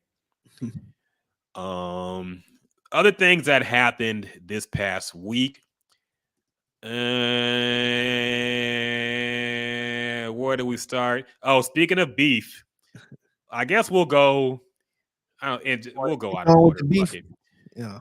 We'll keep going with the beef though, because there's a lot of beef to get to. How do you feel about Mos Def versus Drake? I mean, it's oh, go ahead. To introduce it for people who haven't heard, Mos Def was on some kind of show, podcast or something, and the lady asked him, "Is Drake hip hop?" And you could tell the gears were turning in his head if he wanted to say something or not. but I think he was probably drunk. So he did say something. And basically, he HOW said, hope he didn't miss a beef. The beef segment is a whole show, man. Okay. There's Yeah, a lot of beef going we broke on. down the Nicki and Meg beef. We just finished up with the Eminem and Benzino beef. And yes, this is not 1998. Yes. We- We need beef. We need Smack DVD back, man. We need the beef 1, 2, and 3. Whoever did that, Quincy Jones' son or whoever the fuck it was, you got to bring that back. We need beef 6 or whatever the fuck we're up to now, man. So anyway, Mos Def basically said that Drake makes music for people in shopping. He makes shopping music. and Okay. Yeah. Target music, aggressive shopping music, basically. And his greater point is basically that, that there's nothing in it for the audience when they hear Drake. He's not really saying anything, and it's not really anything people no message behind it other than just consumerism and all that. Yeah. So I get his point. I think he worded it in a very combative way. Yeah, he kind of dodged the question too, because I think the question was, is Drake hip hop? Yeah. I mean, he obviously meant he wanted to say no. Yeah, that's what I'm saying. He dodged it though. He didn't say no, that ain't hip hop, or yes or anything. He didn't answer the question, but he did say what he felt like Drake music was. The funny thing is that if he answered the question and just said no, that would have been less disrespectful than what he actually said. Like when I saw the clip, I thought people were just exaggerating, but it was actually worse than what I thought it was going to be, man. He was clowning him, man. He went in. He was joking about him, saying aggressive shopping. Ooh, look at all these items on the shelf. Look at all these SKUs. Look at I love this Drake song. It was very disrespectful, man. And he eventually made a video kind of clarifying what he was saying. He admitted that Drake is a great MC and he can rap, but he also kind of questioned, with all the things going on in the world, that why isn't he doing more or saying more or have anything behind his music that's a message. And I don't know if Drake has replied. I haven't heard anything. I'm kind of surprised. He seems to reply to everything. Yeah, I know he's online all the time. He definitely saw it. I'm sure Mos Def gonna get at least a couple bars in whatever new song Drake drops. Yeah. So I'm wondering what the reply is going to be. Mos Def also said he reached out to Dave Chappelle and other people. He wants to meet up with Drake and have a talk. I doubt that's going to happen. Yeah. Like Mos Def, he ain't got the juice like that. This ain't 1999, 2000, man. Come on, man. But he did say he wants to meet up with Drake and talk. But that was his explanation, man. So, Figgy, what are your thoughts between this random beef between Mos Def and Drake? And do you agree with his thoughts about his music? So my opinion is, I think it was a little more something to this too, because I don't think they had like a direct pass where they had issues with each other. But when you think about it, Mos Def was really cool with Common. That was his man's, and Drake had an issue with Common. He was kind of doing Common a little dirty on one of his songs. So I wonder if that might have been, I ain't saying that has something to do with it because that was a couple years ago, but I felt like he kind of felt some type of way about him because he's cool with Common, and he kind of wanted to be honest and say, hey man, this dude, this is pop music pretty much. He pretty much doing pop music. That's what I got from it, because they ain't playing no hardcore rap in Target, but I felt like he just wanted to say, Drake is pop now. And to answer that question, I guess the question that report or the person that was interviewing with him asked was Drake hip hop. I still think he's hip hop, man. I think he's still a rapper. Now, is he the rapper he was 10 years ago or 10, 12, 15 years ago? No. But look, man, some people just blow up so big where it kind of forced you into that pop route. And he's probably doing stuff to please his pop fans or whatever. But yeah, man, I think it was super disrespectful, talking about, he made music for Target and all that stuff. But I just think he was just calling them a pop artist, man. He a pop artist now. And if you look at OGs like that, they are super strict when it comes to what's hip hop and what's not hip hop. I'm surprised he ain't say, "Oh, Drake don't be, hip hop is breakdancing and DJing and MCing and all that stuff." I'm surprised he ain't say that. But people like that look at people like Drake like, "Oh no, that's not real hip hop," and all this other stuff. So I feel like he was kind of going there with it.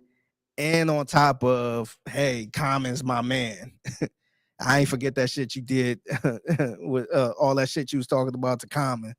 So let me clown this dude a little bit. But I think it was something with that too. But I think the main thing was he was pretty much he answered the question directly saying no, he's not hip hop. But he was pretty much saying this dude is a pop star now. Yeah, pretty much, man. And look, you really can't say he's wrong, but also for Most Def, it's kind of hard to take because look, I feel like Most Def is the second most disappointing rapper of all time.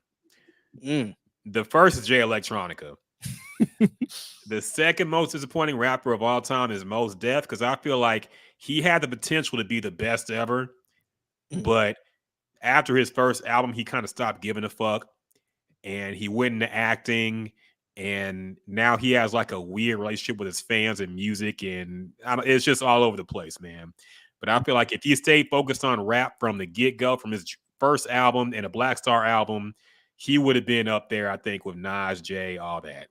But he didn't stay focused with it, and it was just disappointing to me. Look, man, the thing about saying that Drake is not hip-hop is that discounts a lot of things. If you're talking about hip hop has to have like a message and something for the audience behind it, that means a lot of stuff you might consider hip hop from back in the day is not hip hop. Like, look at Rapper's Delight, man. That song is just a party song full of nonsense lyrics, dog. Let's be real. Yeah. But everybody will consider that hip hop. That's the number one go-to when you talk about hip hop. They talk about Grandmaster Flash and the Furious Five and all that. Yes, and to be fair, Grandmaster Flash did have the message, which was a song talking about something. Yeah. But a lot of the early hip hop songs are party. A lot of hip hop songs got to do with murder and glorification of bad things that we consider hip hop. So why is Drake making Hotline Bling not hip hop? Yeah. Like those are questions you don't really want to get into. Because there's no way you'll be consistent with what's not hip hop and what's hip hop if you don't consider Drake hip hop. Yeah. So that's a difficult thing. So yes, Drake is hip hop. I think the critique is valid that his music doesn't really have anything important behind it. He's not saying anything. I think even all the other big rappers that crossed over went into pop kind of, like a Jay, maybe a Nas, of course, Tupac and Biggie, like they had things to say in their music, man. And I feel like Drake doesn't really have that. He just talks about himself a lot and the stuff he goes through. Yeah. And to the audience, we kind of want to feel like we're him, but we're not him, man. We're just regular, mostly 9-to-5 working people. We can't relate to his rich people problems. Yeah. So I get the critique. I get what he was trying to say, but we can't say Drake isn't hip hop. That's where I draw the line because that would discount a whole lot of things you consider hip hop. Yeah, and I realized too, a lot of people go through the same thing in different genres. So, like me working at working here with a country station, a lot of people say that about these country artists that's playing on that station, where they might hear what's the dude Jelly Roll. Like, oh, that ain't real country. And real country is, name this person from the 70s or 80s or whatever. And it's like it's the same thing, man. I just feel like we get too deep in the sticks where we try to break down why is it not hip hop and why is it not country and all this other stuff. But their genre is hip hop. Their genre is country. So you could say you ain't really feeling that song, but even back in the 90s, man, it was like, do you feel like remember the song from remember the Tootsie Roll song? I Yeah. want you, oh, let me like, is that a hip hop song?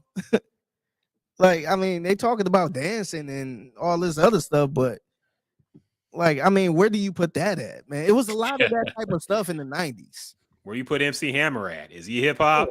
Is exactly. And I would put him like, I think to me, hip hop, I would, if I had to point to somebody who was like hip hop, I would point to MC Hammer, man. I feel like that's that's the definition of an all-time high hip hop artist right there, like especially during that time.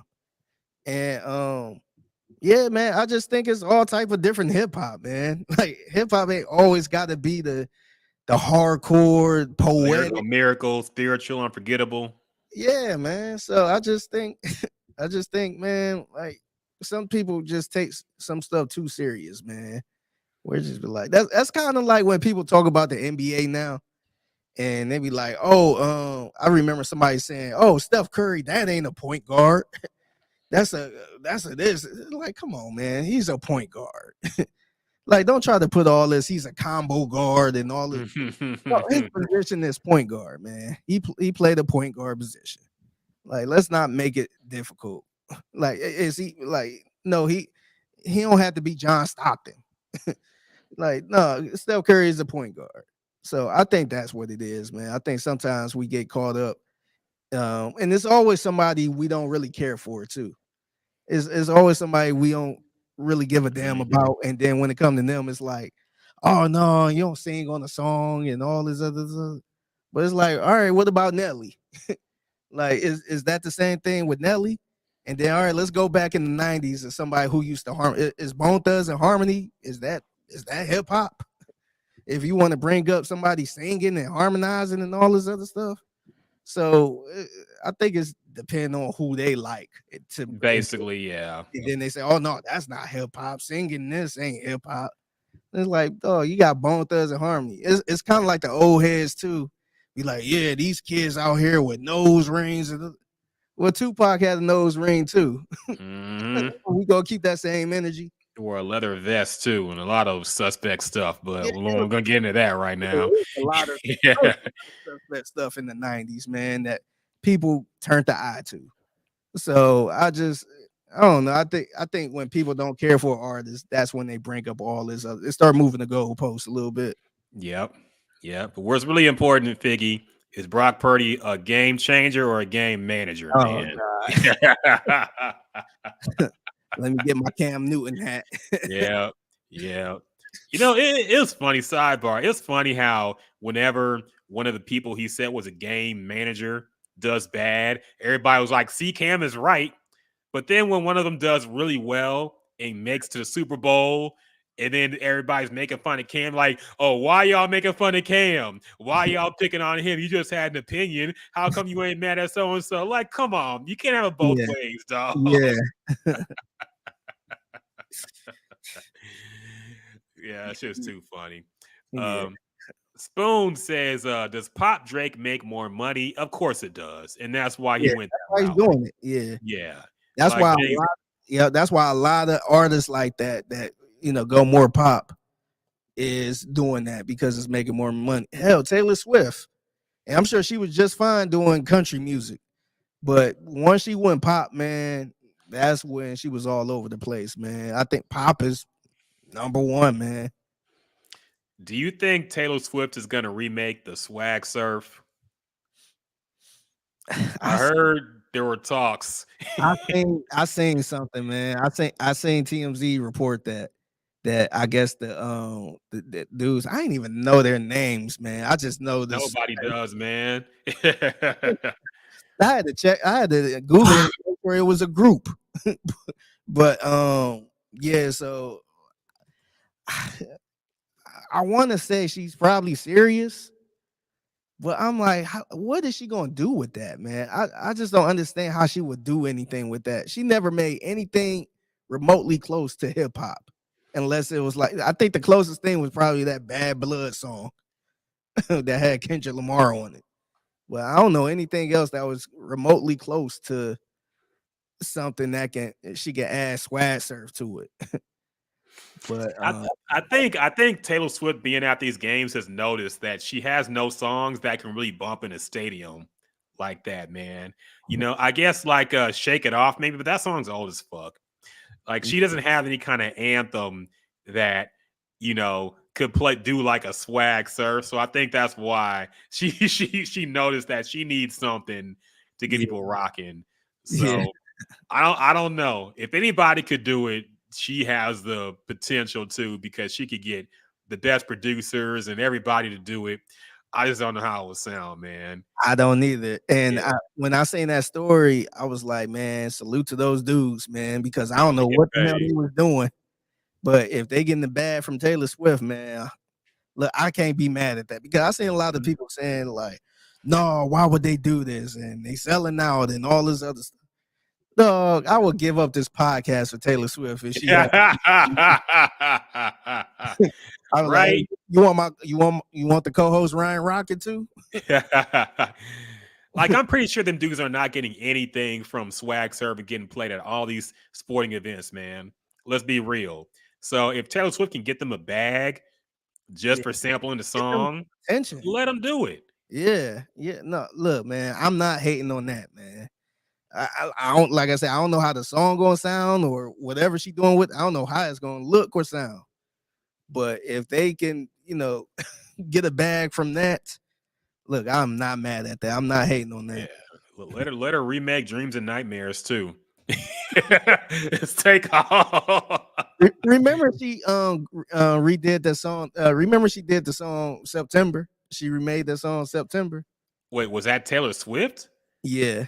Oh wow, I don't remember. I remember somebody remade it. I forgot it was Taylor Swift. It was like real folky and Yeah. slow. And I was just like, oh man, this ain't it, man. She got crushed for that song too.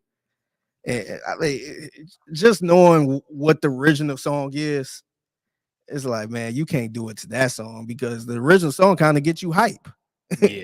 It kind of gets you going, and that song was like a slow version. And I was just like, oh man, but I don't know, man. Salute to those kings who might be getting the bad from Taylor Swift. Yeah, man. Salute to them, dog. Hopefully they like I said, I don't know how it's gonna sound. I know Black Twitter gonna go crazy talking about gentrification and all this stuff. We can't have nothing. Yeah, like look, y'all can still play the original version at wherever y'all at. I ain't against them getting money for it, but it was. I to be honest, I do really want to hear it now. I just think it would sound funny. I wonder. I'm curious to know what she gonna do with that. Yeah, me too. I'm like, what her white ass going? Even she would have to have all new lyrics. I feel like there's no way she gonna go with a 1-for-1 remake. I'm on a none. Just imagine her saying that.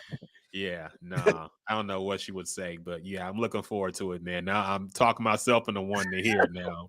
So yeah, go ahead, Taylor. Spoon says Florida Georgia line is not country. Yeah, is that debate still going on in the country world? I'm pretty sure it is. Of course, yeah. So what is it? Yeah, it's pop music.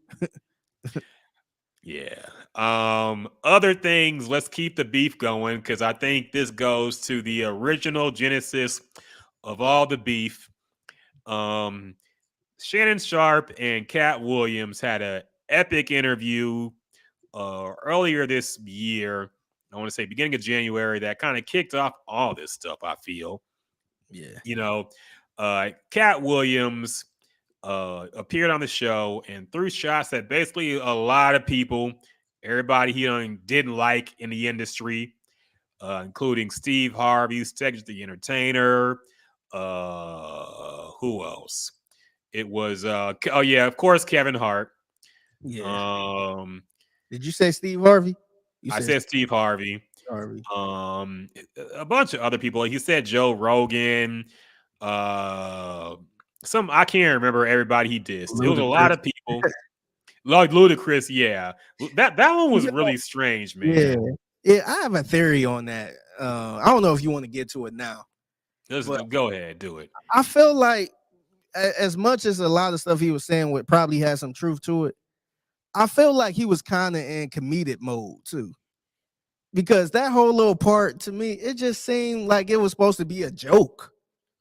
Like he mentioned all of the I don't know if he said Illuminati, but how everybody had the same white, they all get a light-skinned, ugly wife or something like that. Whatever he said, it seemed like that was kind of made to be a joke. And then the way Shannon Sharp set it up, he set it up like, hey, you and Ludacris kin folks or something like that. Where it's just like that was completely random. I'm like, Yeah. I never even thought of that. But it seemed like he was trying to make the joke like they look alike. And then he said, and then that's when Cat Williams got to the one of us had to cut their hair and get all this money and all movie roles and all this other stuff. And you see Ludacris cut his hair, and he got that that light skinned wife that I was talking about earlier. And I'm just like, it seemed like that was kind of like a setup for a joke. Like I really didn't take that part serious. There's a lot of stuff that was hard to take serious, man. Okay. He claimed that Kevin Hart was an industry plant because he moved to LA and got a role in Soul Plane. Like that movie was gonna rocket ship him to fucking stardom, man. That movie was a joke when it came out, okay? Nobody respected no fucking Soul Plane. That's not the reason why Kevin Hart got famous, okay? It was not because of Soul Plane that he crossed over and did all these tours. It was really a 40-year-old virgin.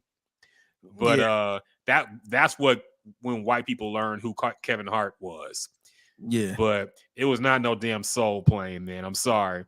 But yeah, that part was really silly because he acted like the producers took Ludacris and Cat Williams in a room and said, we're going to give you $200 million franchise. And keep in mind, this was Fast and Furious 2. They didn't know there's going to be 11 of them. Yeah. And they said, we'll put you in this $200 million film franchise and have you set up, but you have to cut your hair.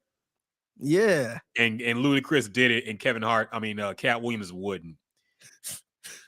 It's like, keep in mind, Ludacris had the braids in the movie, by the way. The movie was directed by John Singleton. It wasn't like the...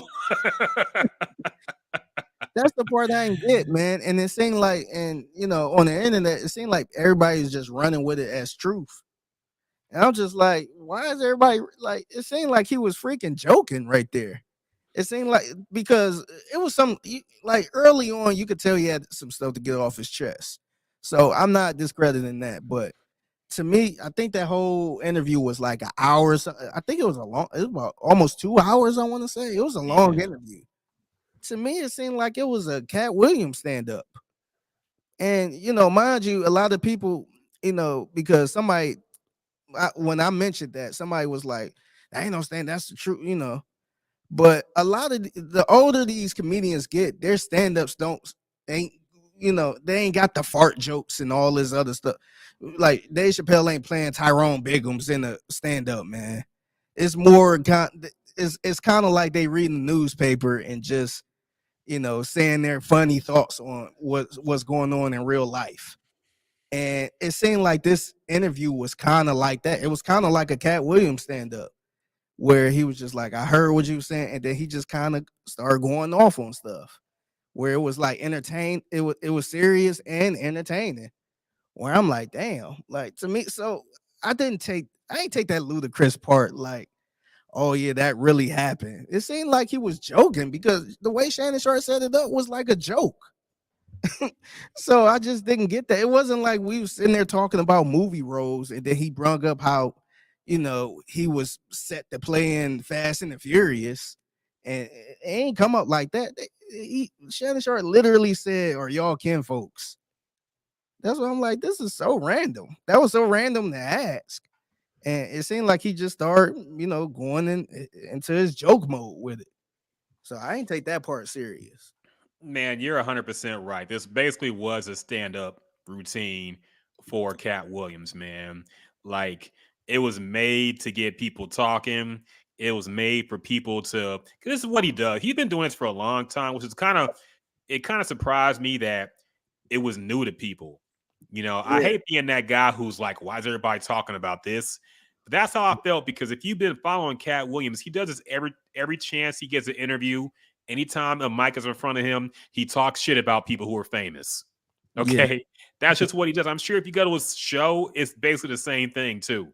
Yeah, that's what I got from it. That's what I got from the interview. Like, I'm sure some of the stuff was legit, you know what I mean? But that's what comedians do, man. When you go to a show, they talk shit about other people, things in life, and it kind of come across as true. You know what I mean? You like if Dave Chappelle said, "Yeah, I ran into Will Smith the other day, and he looked at me crazy, and I raised my hand." You kind of believe that a little bit. He said it in a funny way, but you ain't gonna sit there and think, "Nah, that ain't true. He just making this up." You gonna think like, "Damn, that's kind of got some." I think that was for real, and that's how I came across this whole interview. Look, man. My thing about Cat Williams and how he's been his whole career, I feel like he just says things that he thinks black people want to hear. He says things that he knows aren't true, but they sound spicy enough, and they know how we tend to love conspiracy theories. We tend to think everybody who's famous had to do some sexual shit to get there. We like to believe in the Illuminati. We like to believe in all these things, and Cat Williams likes to play to that. He knows he's bullshitting, man, but he will say whatever he thinks we want to hear. You know, what the thing that comes to mind for me is when early in his stand up, he had a rant against Michael Jackson. Back when Michael Jackson was living, he tore into Michael Jackson like I had never heard anybody tear into him, man. Pause. He really, it seemed like it was personal the way he was talking about Michael Jackson. He called him a pedophile. He said he didn't want to be black. He said a lot of shit that was just nasty, man. I get making Michael Jackson jokes. Everybody made Michael Jackson jokes, but he really went another level with it. And black people were fucking with it because at that point, that's how they felt too. They were like, he ain't one of us no more. So it's open season on him. They laughed and applauded when he had that rant. After Michael Jackson died, Cat Williams apologized for saying all that, and then he basically said that they killed him because he was too powerful. And that's exactly what black people think now, man. So Yeah. he says whatever he thinks we want to Right. hear. His opinion will change at the drop of a dime when our opinion changes on something. And he says certain things that I just don't believe he said in real life, man. Like on next Friday, he said something like there was a scene where his character got raped. And he was arguing that he didn't want to do that because it's a comedy and rape is never funny. Yeah. I just don't believe Cat Williams said that in 2003 or whenever it was, man. That sounds like a very 2024 thing to say. Rape is never funny. You Yeah. know, that sounds like something he would say today. I don't think he said that. Now, I believe he didn't want to do the scene, Yeah. but I just don't believe he said it like that. All right.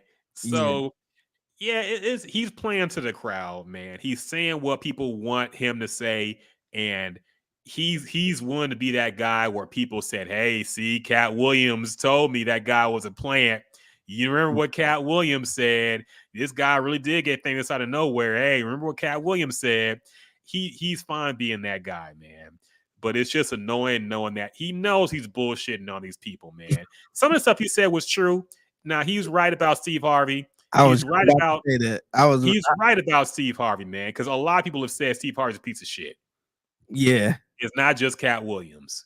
So I was going to get into that too. Do you think because I ain't really look at it like this, how hanging with Mr. Cooper is kind of similar to the Steve Harvey show. And I know that was the 90s and damn near all them shows was the same, but it seemed like this one was really close to being the same, like kind of same type of format. when it comes to like the black cool teacher guy or who the guy work at a school that's just cool and hit with the high top fade. So that part do seem like like look, and I know everybody bite each other, but it do seem like he kind of took a little sauce from that to create the Steve Harvey show. Now, look, that is possible. They are similar shows. Yeah. I think Steve Harvey's show was just better. I have to admit, but to be fair, I don't know if Steve Harvey created the concept of Steve Harvey show. Yeah, that's true. I don't know. I don't think he was listed as executive producer. I don't think he was listed as a creator. I don't think he owns the show. It's possible that he was approached with the idea and he just did it. Yeah. I don't know for a fact that he said he saw Mark Curry doing something and said, let's do that. It's possible. Like I said, Steve Harvey, everybody who's worked with him really has nothing good to say about him. So I wouldn't put it past him, but I just don't know that for sure. Now, Cedric definitely stole Cat Williams' joke. We have proof of that. Yeah. I'll admit that much. Yeah, it seemed like that was kind of a thing too. Him stealing all them jokes. Yeah, and that was clear as day. I didn't even know about that to this interview, and because everybody watched Kings of Comedy. Yeah, so everybody know pulling up in the spaceship and all that. And then when I heard about the Cat Williams one, I'm like, damn, that's pretty much the same thing. And the Cat Williams thing was older. So I'm like, damn, he actually did take that. And still to this day, he will deny, like, nah, I never heard that one and all that stuff.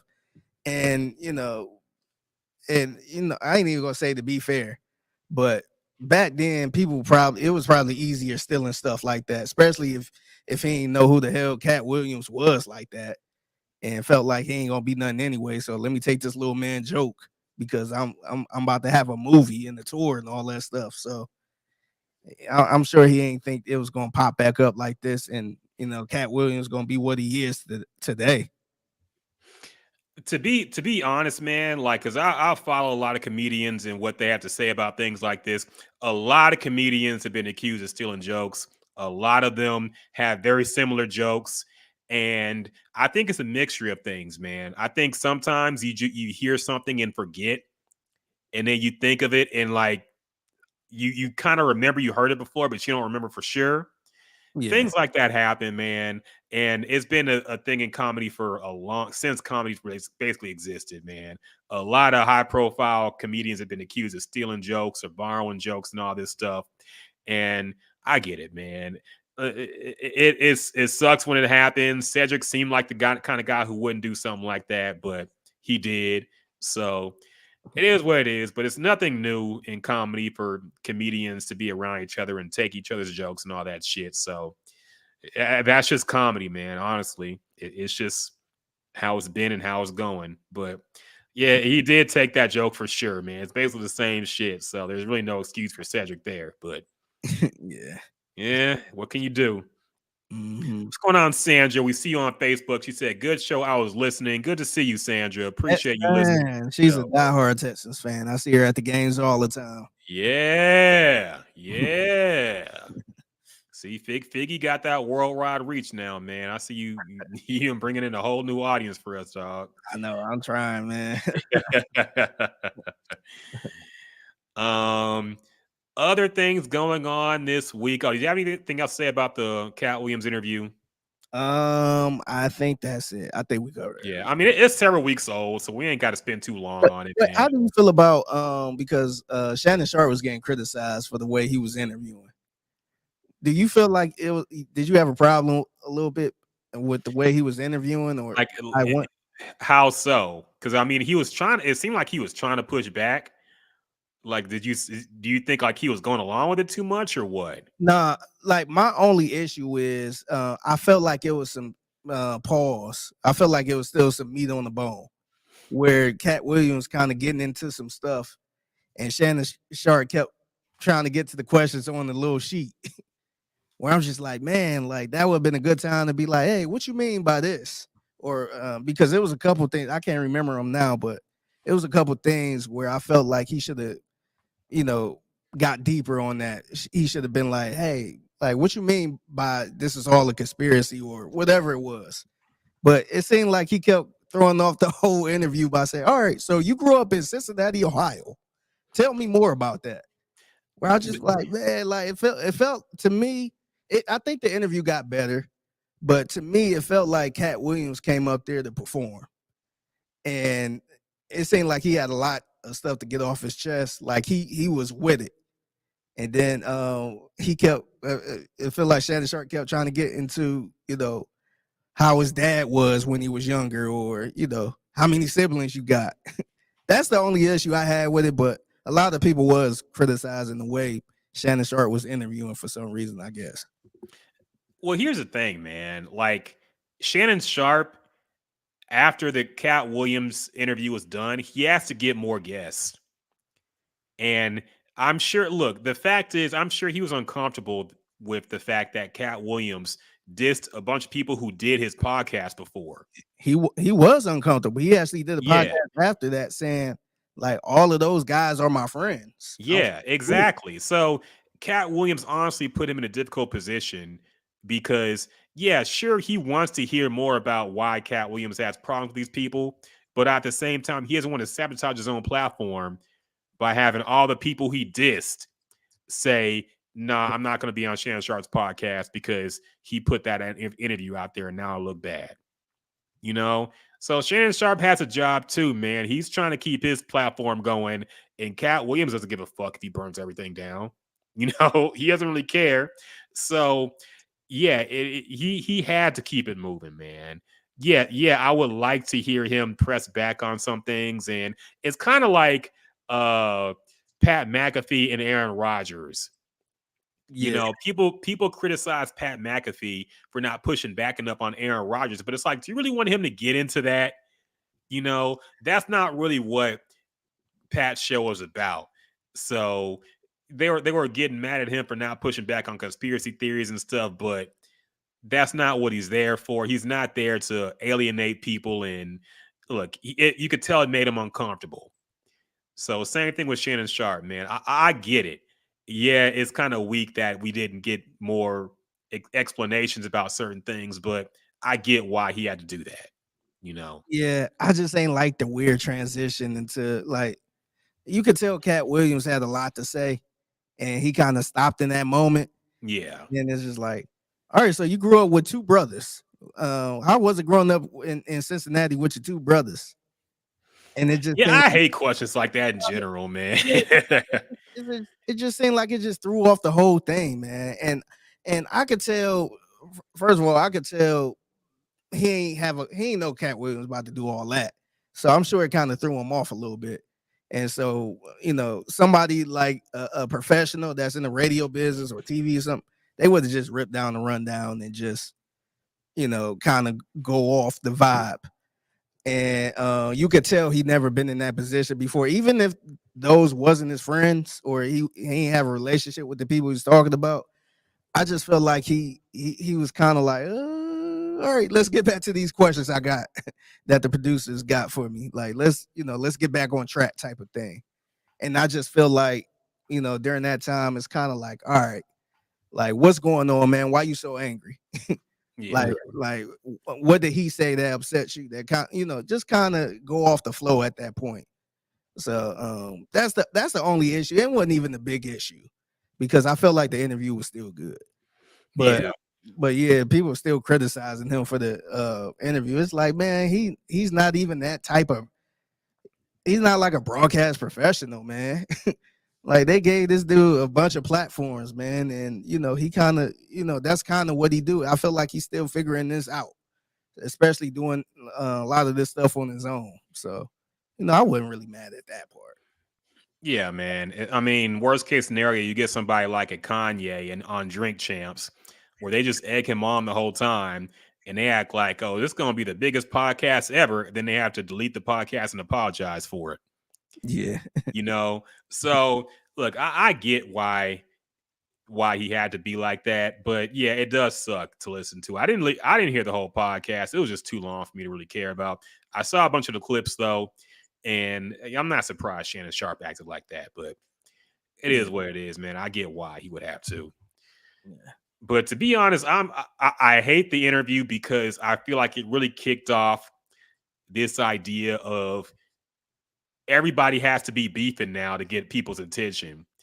Because shortly after this, we had Stephen A. Smith versus Jason Whitlock for some reason. Stephen A. Smith dedicated an entire episode of his show to dissing Jason Whitlock and calling him a bitch, you fat slob, all this stuff. Bastard. He said the way he promoted it too, he was like, I had to call my family and my employers and apologize. And my pastor. And apologize for what I was about to say about Jason Whitlock. And I'm like, okay, man, does anybody care about this beef? I didn't know Jason Whitlock still worked anywhere. He's working at some fucking backwater, fucking, I don't know, right wing thing. I don't know what he's working at now, man. Yeah, but it's a platform called Blaze, I want to say. Yeah, I think it's called Blaze or something like that. He actually had that show for a little bit because so I got Jason Whitlock. I want to say I got him muted.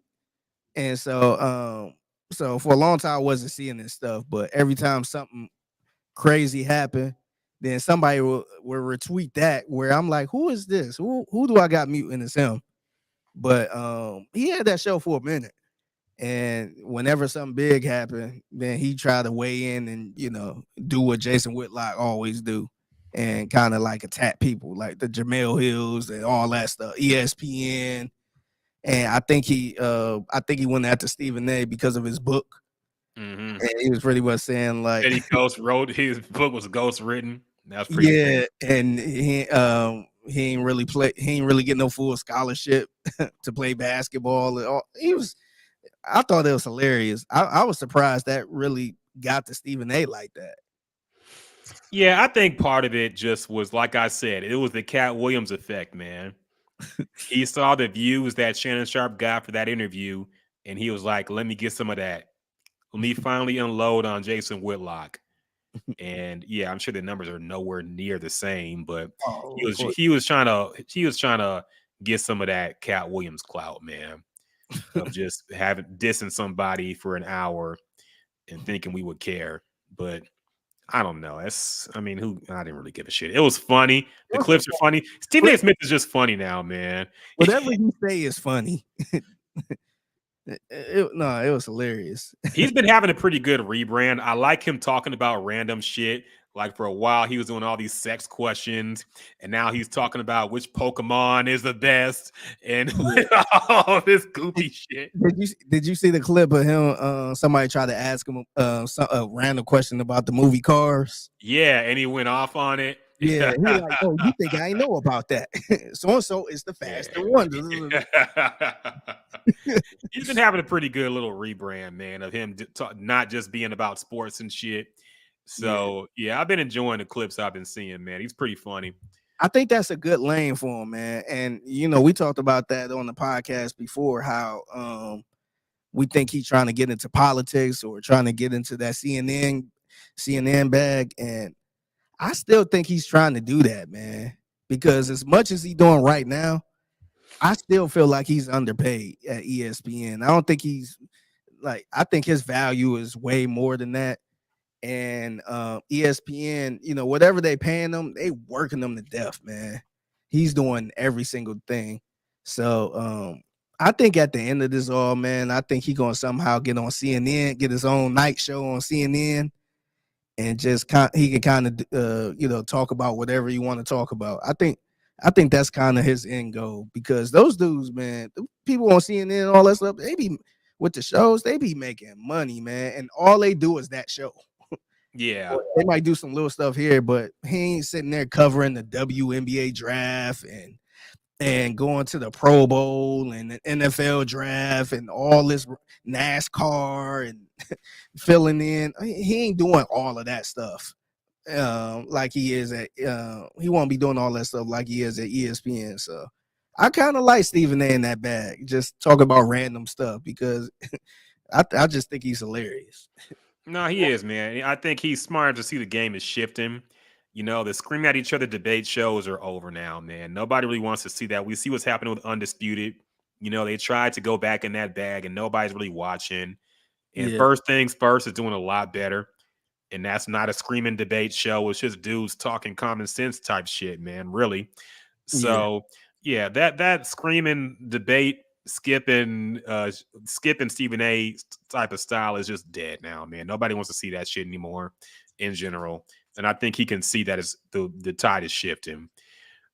HRW on Twitch ask, are y'all going to Vegas? I don't know. Figgy, are y'all doing the radio row this year? Yes, they are. I'm not going. I gotta Okay. stay back. But yeah, this is the first time the station will be going in a couple years. I think the last time they went was it 2018? I want to say 2018, 2019. Damn, that long ago? Damn. Yeah. Obviously it wasn't one in 2020. I think we didn't go to the 2019 one. So I want to say 2018 was the last time they went. Well, damn. Yeah, but yeah, people like me never get a chance to go, so so I mean it'd be cool, but yeah, the sports radio 610 be out there next week. All right. Yeah, but real quick, Cat Williams, that interview with Shannon Sharp, 56 million views. Damn. And that was 4 weeks ago, man. It's crazy. And that's not even counting all the clips and all the clips on Twitter and Instagram. Like it has to be like about in the hundreds of millions of views overall. Yeah, So, this is just and the interview was 2 hours and 46 minutes. So that's a long time to get all these damn views. Longer than the movie, man. It's longer than some people. I mean, the views is more than some people's songs on here, man. Yeah. Damn, it's crazy. So, yeah, it really is, man. Kind of say a lot about Cat Williams too, man. Yeah, I mean, man. Yeah, all this other stuff. Like I'm looking at Shannon Sharp stuff now. It's not that. I mean, it's about between 5 million, 8 million, somewhere around there. So this one, they blew this one out the water. Yeah, but like I said, I don't like the fact that the precedent it's going to set is that to do big numbers, you got to talk shit, even if it's random shit that ain't true, and you just making shit up. It's better just to get the impression. So, yeah, man, we'll see. I think it's going to get worse. Like I said, 2024 has been a year of beef so far. A lot of beef with a lot of people over whatever the fuck they're talking about. Yeah. So, other news. Oh yeah, did you see Universal Music Group has pulled their music from TikTok? I ain't see that. Yeah, Universal is one of the biggest music labels out there. Has pulled all their music from TikTok. I wonder why. I wonder. They both made statements. Apparently, Universal said that it just wasn't worth it for them. They weren't making enough off it. And then TikTok came back and said that, you know, they were trying to put the artist first and in their pay structure or whatever, and Universal was against it. You know, so yeah, UMG, that's Taylor Swift, Drake, some of the biggest artists out are now no longer available on TikTok. Yeah. So a lot of people's videos are now have no audio on them. All these niggas that was making they little sexy flexy TikToks to Drake songs. Yeah. Now it's just mute with some words. You see that nigga shopping at Target? Oh my god! I was just about to weigh that up. Oh my god, man! I don't know why I thought that video was so hilarious, man. Every time I see that, and no, the funnier ones is the one when people try to show what they be doing and how they put the phone up and then leave out the door, walk to the door like normal, and then stop the phone. They set it up somewhere else. Somebody set the phone up outside. They ran and got in the car and drove off. And then they stopped the car to go get the phone. I'm like, man, you really got to do all of that? That's that's crazy, man. And look, I've been trying to be the content king too, but I can't do all that, man. I Dog, I can't imagine setting up a tripod in like a store and then walking out the door and then walking in and then picking up the tripod and taking it around with me while I shop. while I pick up an apple and look at Come it. on, like man, and bad. There'll be some baddies at Target too. Can you imagine how you look? Yeah, bro, it got to be dog. I tell you this, man. So I got a Planet Fitness sponsorship or whatever, and so they want me to get video of me working out and all that stuff. And that was a little stretch for me, man. I'm like, man, I'm not the type of person that sit there record myself working out and all this other stuff.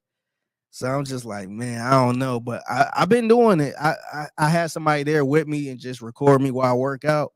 I'm not setting up a tripod or nothing like that.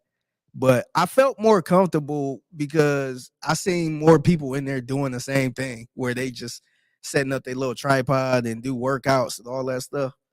And nobody's really saying nothing. So I'm like, all right, like I feel a little better now, but I used to be so ashamed to pick up my phone and just record something in public like that. I don't know, I just feel some type of way. But that dude in Target, man, was hilarious, man.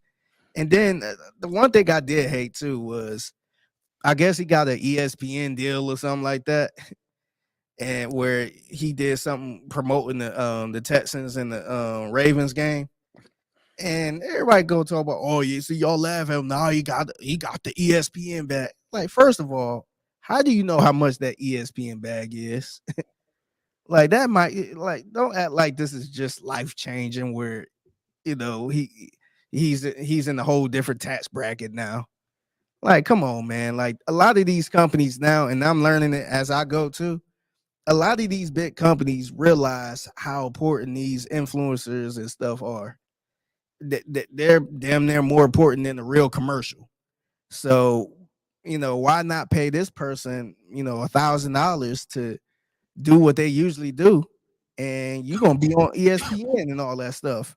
So, yeah, people think he just ain't like $1 million deal, and it's just like, man, like, how do we know that, man? Like ESPN, they look at these, not even just ESPN, but all type of companies look at these influencers and reach out to them and say, hey, we'll give you this if you do what you usually do.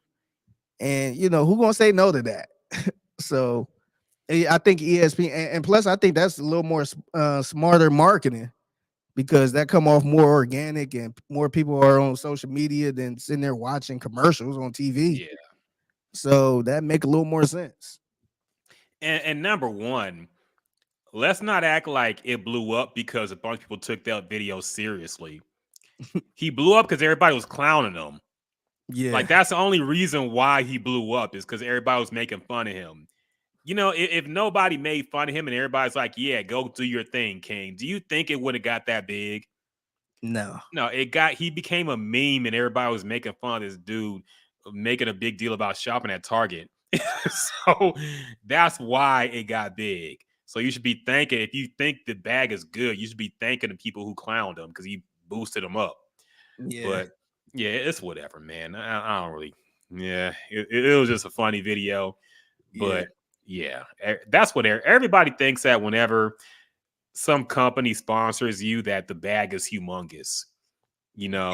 Like they getting millions of dollars. I've noticed people really have a skewed perception of how much money people make off of certain things, man. Even artists, like I see some rap people talk about some old rappers and they're like, yeah, he must at least have like, $50 million. Like, do you realize what the music industry really pays, man? You think these artists have that much money just because they had a couple of hits in the 2000s? And that people really have a skewed view of how much money people make. And that kind of go back to our conversation earlier about the swag surf dudes. I seen people saying, "Oh, I wouldn't do that if I was them." Like they're like, hopefully they took good care of themselves where they living comfortable. But how do we know they're millionaires?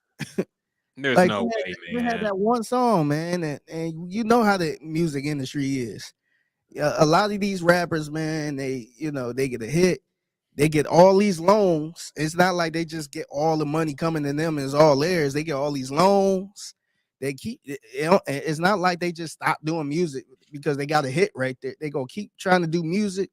They think they're gonna blow up some more. They think they're gonna get another hit, and they try to they get all these loans, buy all these houses, cars, jewelry, all that stuff, and eventually that hit don't come no more, man. So that's when you kind of start going through the struggle where you got to file for bankruptcy. Yeah, you're not living how you once was when you was on top of the world, and probably that hit song that you hear in arenas all the time ain't giving you nothing but like maybe 2 cents every time it's played or something like that.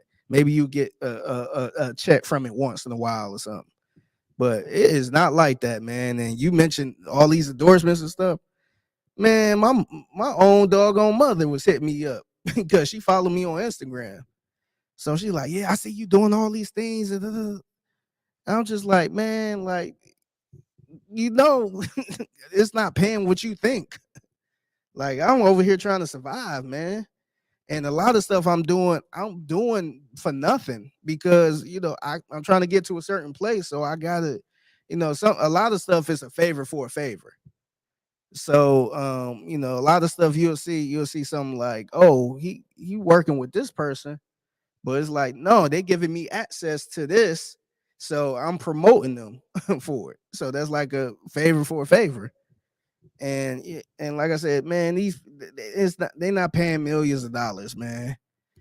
But I don't know, it's weird. Some people just thought I had the doggone Med the Stallion Planet Fitness plan or something, man. It's like, hey, ain't that at all. Oh, you on mute. I'm over here coughing so much I forgot to damn unmute my mic. But yeah, man, it's some people just sometimes it's better to have people think that you're on that level until it's time for people to ask for money, of course. But I mean, look, people got to ever since that video of Lisa Left Eye explaining how TLC was still broke after selling 10 million records worldwide. The fact that people still think that the bag is that much after all this stuff is just ridiculous, man. But that's just what people think. They see a big name attached to you and they think, you're pulling in that kind of money and you're not. Yeah. But And it's not that. And see the way social media and the way people be thinking, that's why you gotta have a lot of people fronting on social media, like, oh, I got this, I got that, because other people will see that and be like, hey, I want to work with you. How much you charge or how much you do this? It make it look like you doing something. And so it's really like I don't know, it's like you got to trick people to make it seem like you got all this stuff going on for them to work with you, which no, is that's silly. true. Yeah, but that's how it is, man. But like a lot of this stuff ain't paying you millions of dollars or all that stuff, man. You got to fake it till you make it, man. And then maybe still keep faking it, So that's just how it is, man. We might have to speed run the rest because, man, I'm fading. I'm coughing every fucking Yeah. 5 minutes. So let's just go over what else we have this week. I did notice that Kanye apologized to the Jews. He wrote a long message in Hebrew.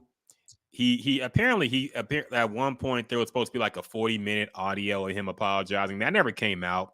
It was probably really bad. But I'm almost 100% sure this is because he's trying to release a new album and he can't because they're not letting him because of what he's been saying and standing on ever since that Hitler and Nazi shit started. I'm sure he's not able to clear any samples on his album because the labels are like, fuck this guy. So there's no way he's going to be able to release his album with, who was it? Ty Dolla $ign. Yeah. He has an album with Ty Dolla $ign. He's been teasing. The track list is out. And I'm sure the apology was so he can make that album and release it. So nothing to read too much into about that. We'll see if the album keeps. That album and the Playboy Cardi album are like the two most teased albums that are just never coming out for some reason this year so far. Yeah, and I don't know if it is gonna come out. I'll be well. I wouldn't say I'll be shocked, but I'm not looking forward to it, man. I'm going on with about my day, and until it do come out. Same here, man. I'll listen to both when they do drop. But I mean, Kanye at this point has like several finished albums that just never came out and they leaked. So there's like a bunch of Kanye songs and albums that are out there that never actually officially got released, which is kind of crazy. Yeah. But yeah, this might be one of them. I don't know. We'll see. Mm-hmm. How do you feel about Jalen Green at what, 23? How old is he now? 21. 21. Apparently getting a 40-year-old Drea. Is it Drea. Drea or Drea? Drea pregnant. I just feel like that's the conversation these ladies don't want to have, man. Look, man, if it was the other way around, and we ain't got to get into all that, but that person would be looked at as a predator and grooming and all that stuff. But this was super strange, man, because they ain't even been together for a year. Ain't even been a year, man. This dude 21, she got a son 21 years old. And she allegedly pregnant by a 21-year-old athlete. That's man, it's kind of strange, man. It's kind of strange. I felt like they ain't really dominating the timeline like it would be in other circumstances, but I don't know, man. I thought this was originally like some type of little PR agreement because remember the viral Jalen Green video that was going on with his teammate. I want to say weeks after that, that's when they they got together. It's just like, oh, okay. So I'm like, okay, it's probably a PR stunt. Maybe it's a little PR cleanup or something like that. But yeah, man. I don't know, man. It's kind of crazy to me. It is, man, because you see how that Anthony Edwards text that was leaked when everybody was talking about it. Everybody was talking about how wrong he was for trying to demand an abortion. But yeah, nobody seems to be talking about how wrong this is that a 40-year-old woman got pregnant by somebody who could be her son. Yeah. That's very creepy. But hey, double standards and whatnot, man. What can you do? And honestly, man, that's just I feel for him. I feel for anybody who's just young and rich and got to deal with this shit now, man. Yeah. People like Steph Curry, people clown Ayesha, but that's really like the goal. LeBron and Ayesha are like the goal of athletes, man. You get a day one that's gonna hold you down, and you make a family with that person. Yeah. Okay, this fucking around on the IG hoes, getting them pregnant. That's not the wave, man. It's not, man. And like I said, like Steph Curry, LeBron, hell, I throw Patrick Mahomes out there, man. Like people that been with him, been with these dudes since high school. And look, you always hear the rumors about LeBron always messing around and all these parties and Steph Curry these parties and all this other stuff. Man, look, they've been with that same person for a long time, man, and like say what you want, they ain't slipping up with no IG models and all that stuff because like I always think about this, man. Like if I became a millionaire at 21 and had no girlfriend and just out and about, like how do you know if somebody really like you for you? You don't. Yeah, and that's even a little different than high school too, because like it's to a point now, like even in high school, I'm sure you've seen some girls that like the star of the basketball team, and because that was probably the star of the basketball team, and that's what she was attracted to.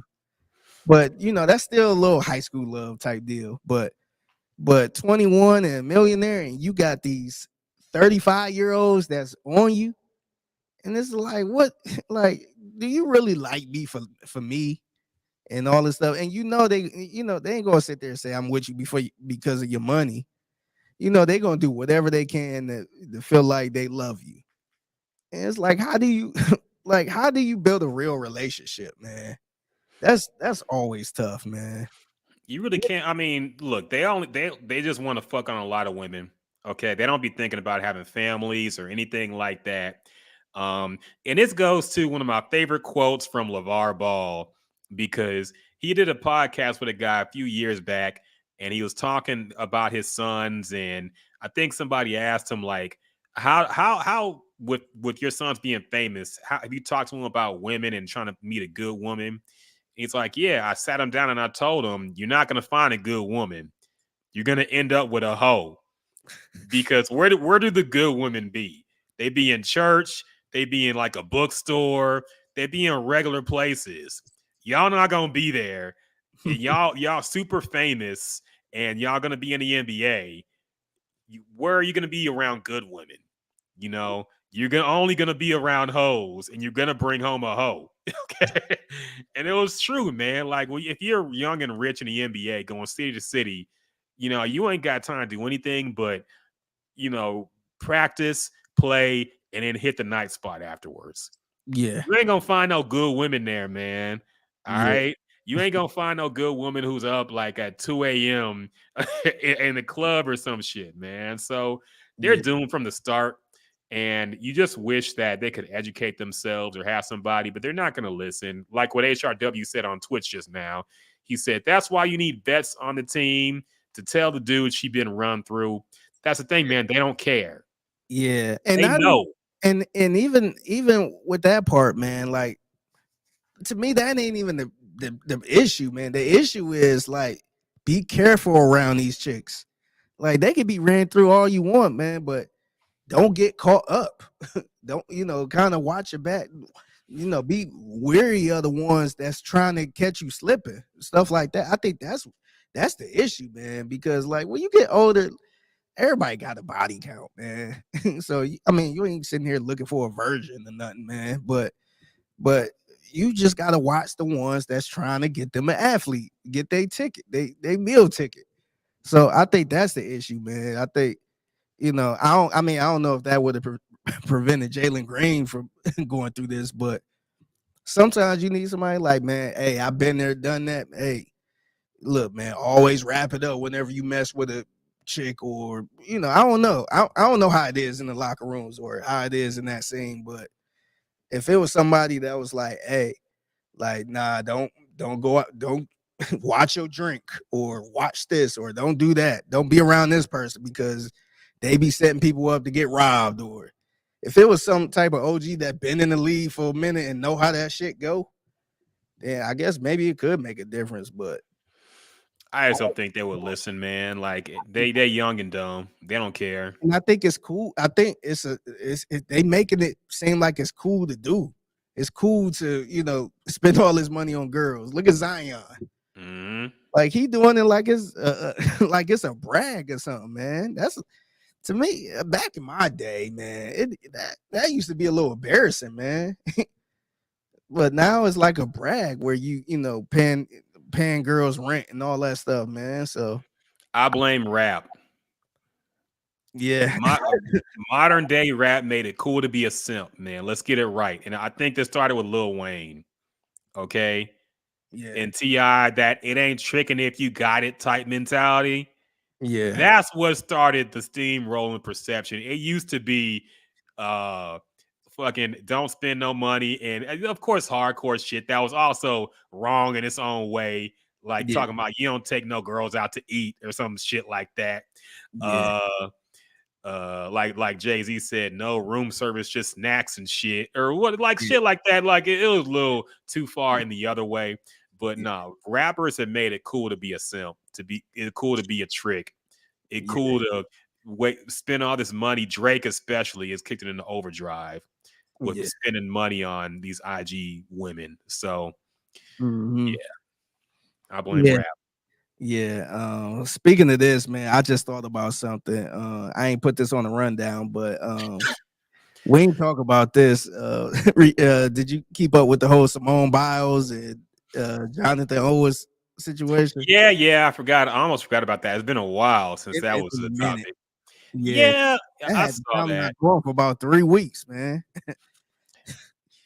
Like, look, man, he could have worded it way more respectfully, Yeah, but if that's how it happened, I don't see what the issue was really. Like, yeah, you don't want to have your wife looking super thirsty like that, but if that's the truth, then that's the truth. You know, if she pursued him and he might have not been up on who she was really, if that's how it went, that's how it went, man. I saw no real big deal about it, but of course, they're like, I don't even know who he is, and she's the greatest Olympian of all time. Like, I'm sure the reason why they've stuck together is because he don't give a fuck. yeah, Okay, yeah, nobody wants to marry a fan. yeah. And then I think the other thing too is like, so Jonathan always played for the Houston Texans, so we Yeah, seen them up close when they were together, and we've been around some old Biles too. And it seemed like Simone Biles, because the other thing I kept hearing too was she could get anybody she want. She could get anyone. It's like, yeah, but she didn't, man. She wanted him. Like she could have got anybody on the Houston Texans. And this dude was a practice squad player at the time. He barely made the team. We were shocked he made the team. And she was with him. So to me, that showed you that she don't care about all that. Oh, I could get a star and all this other stuff. And so when he was pretty much saying that she was hitting me up, and to me it made sense because it's like, dude, she talking to somebody that's not even a star on the team, that barely made the team. And so to me, I felt like that kind of speak to the type of person Simone Biles is, where she could have easily been like, hey, I'm the best athlete, I'm the best athlete in the world. I got all these gold medals, making all this money.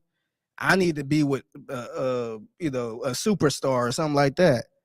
She ain't come across like that. She literally got with somebody that was on the practice squad, man.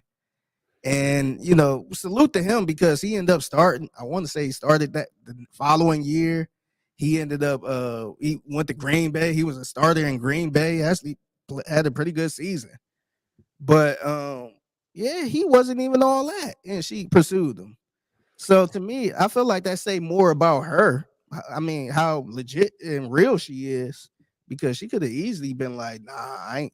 What position did he play or how much money?" She ain't do none of that, man. She got with him. I thought it was kind of weird because it's like, dang, who is this dude? Like, I don't even know who this dude is. This dude might not make the team, and they got married and all that stuff. So that's the part I ain't really get why girls are so mad about it, because it's like this dude wasn't that good, and yeah, she could have had anybody she wanted probably, but she didn't, man. She got with him, and that was it. So I feel like that said more about her.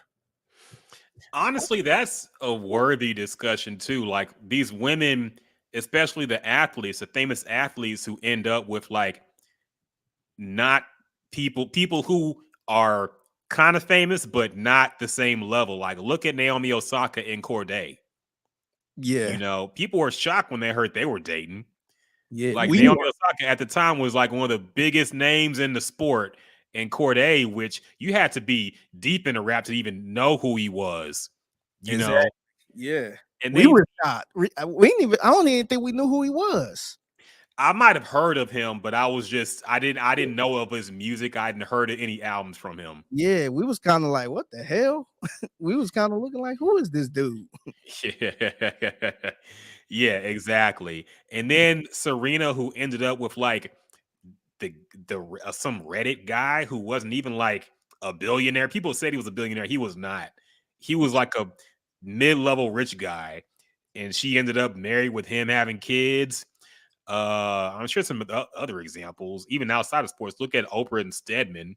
Yeah, Stedman's just like what a lawyer, like of some regular guy, yeah. and that's who she's with all this time. So, yeah, I don't know what that is about women who seem. Maybe part of it is just they don't they they already think the spotlight is harsh enough. Maybe they don't want like a uh superstar boyfriend or husband to be with them too. Maybe they just want somebody who's kind of famous but kind of can close to also being kick it with them. Yeah, you know. Yeah, So I that's don't know. kind of that's kind of like where you see like a guy like if you see a guy try to get with a girl that ain't kind of corny, that's kind of lame a little bit, but she all right looking. It's like all right, I ain't got to worry about her Mhm. being pursued or out in the streets or even this might be a better example of a like the fine ass girl that's with a corny nerdy dude. It's just like how did she get that? How did that dude get her? How he bag her?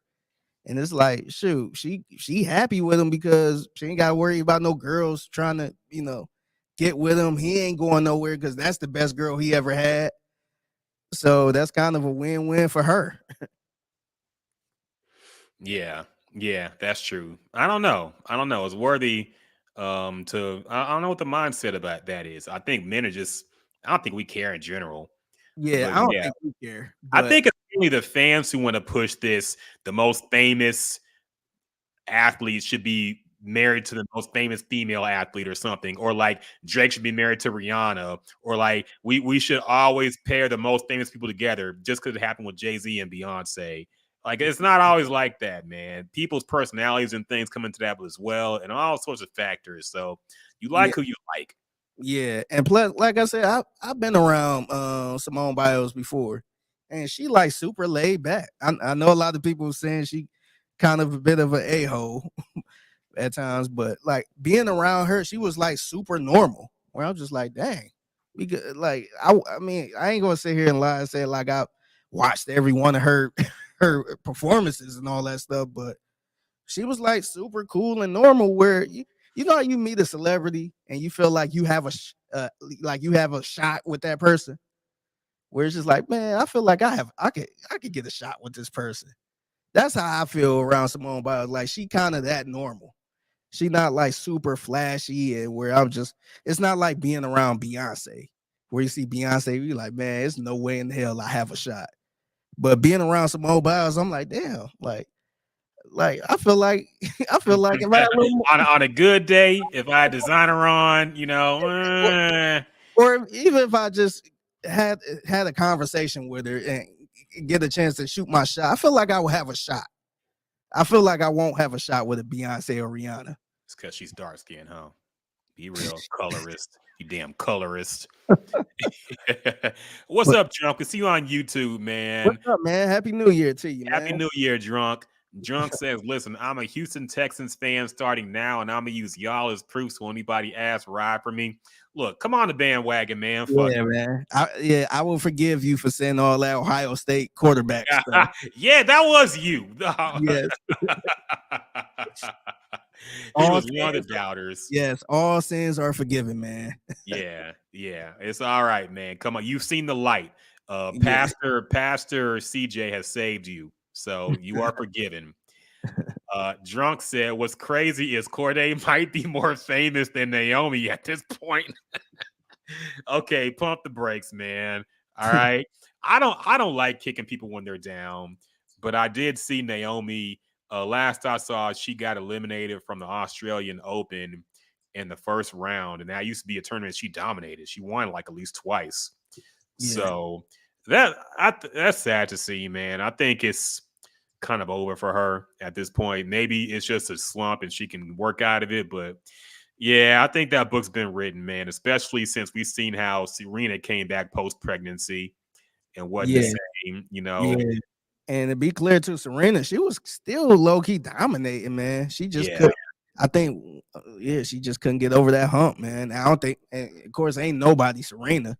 Mhm. So we done seen people come back after retirement and all that stuff was nowhere near the same, man. So Yeah. it seemed like the dominance in tennis is short, man. There's no LeBron. Serena was the LeBron of tennis. Yeah. There's no more. Like usually you get like a good 4 or 5 year run, if that. But some people get like a good little 3-year run, 2-year run, and that's it. To be fair, I mean, basketball has been rare like that, where you have somebody who's dominant multiple times. You know, you have Michael Jordan, then you had LeBron almost right after that. So, and then even before that, you had Magic and Larry. So you had people, but in other sports, it's like there was Tiger Woods and then nobody. There Yeah, was that's Serena and then nobody. You yeah. know, it's not like it's not the same in Yeah, sport. and that's where I think people look at Serena and even somebody like Venus. Like Yeah, I think, Floyd Mayweather and then nobody. You yeah, know, yeah, like people look at Serena and be like, "Oh yeah, she gonna be the next Serena," and it's like, like it's a little more difficult than that, man. These tennis players, man, they could be hot for 2 years, man, and just fall off the face of the earth, man.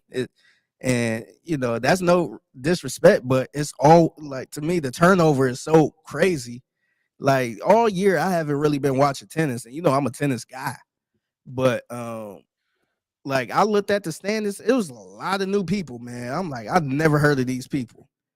And that's how it goes. Sometimes an 18-year-old come out of nowhere, man, and just be dominant for like 2 or 3 years, and you be like, oh, this gonna be the next Joker or something like that. And it's just like, nah, man, this that's rare, man, because shoot, everybody kept saying Nick Kyrgios is gonna be the next person. And I ain't seen him in a long time, man. It's just hard to get back there, man. And when you get 27, 28, that's when you start getting worked by some 16, 17-year-olds. yeah, yeah. Drunk said he was 12 minutes behind on the live. Whoops. Hope you heard us say what's up, man. And Drunk said, and yeah, I did say CJ was gonna be a bust, but that's my dog now. And we going to the bowl. It's Hey, all right, man. yeah, See, CJ would forgive you, so I forgive you. yeah, Okay, because he is a look. He is our new TD Jakes, man. All right, he is. Look, I'm not even religious like that, but hearing the team now, I be like wanting to go to church sometimes, man. I feel like I'm getting a word from these players now. Have you noticed like everybody on the team is super religious now?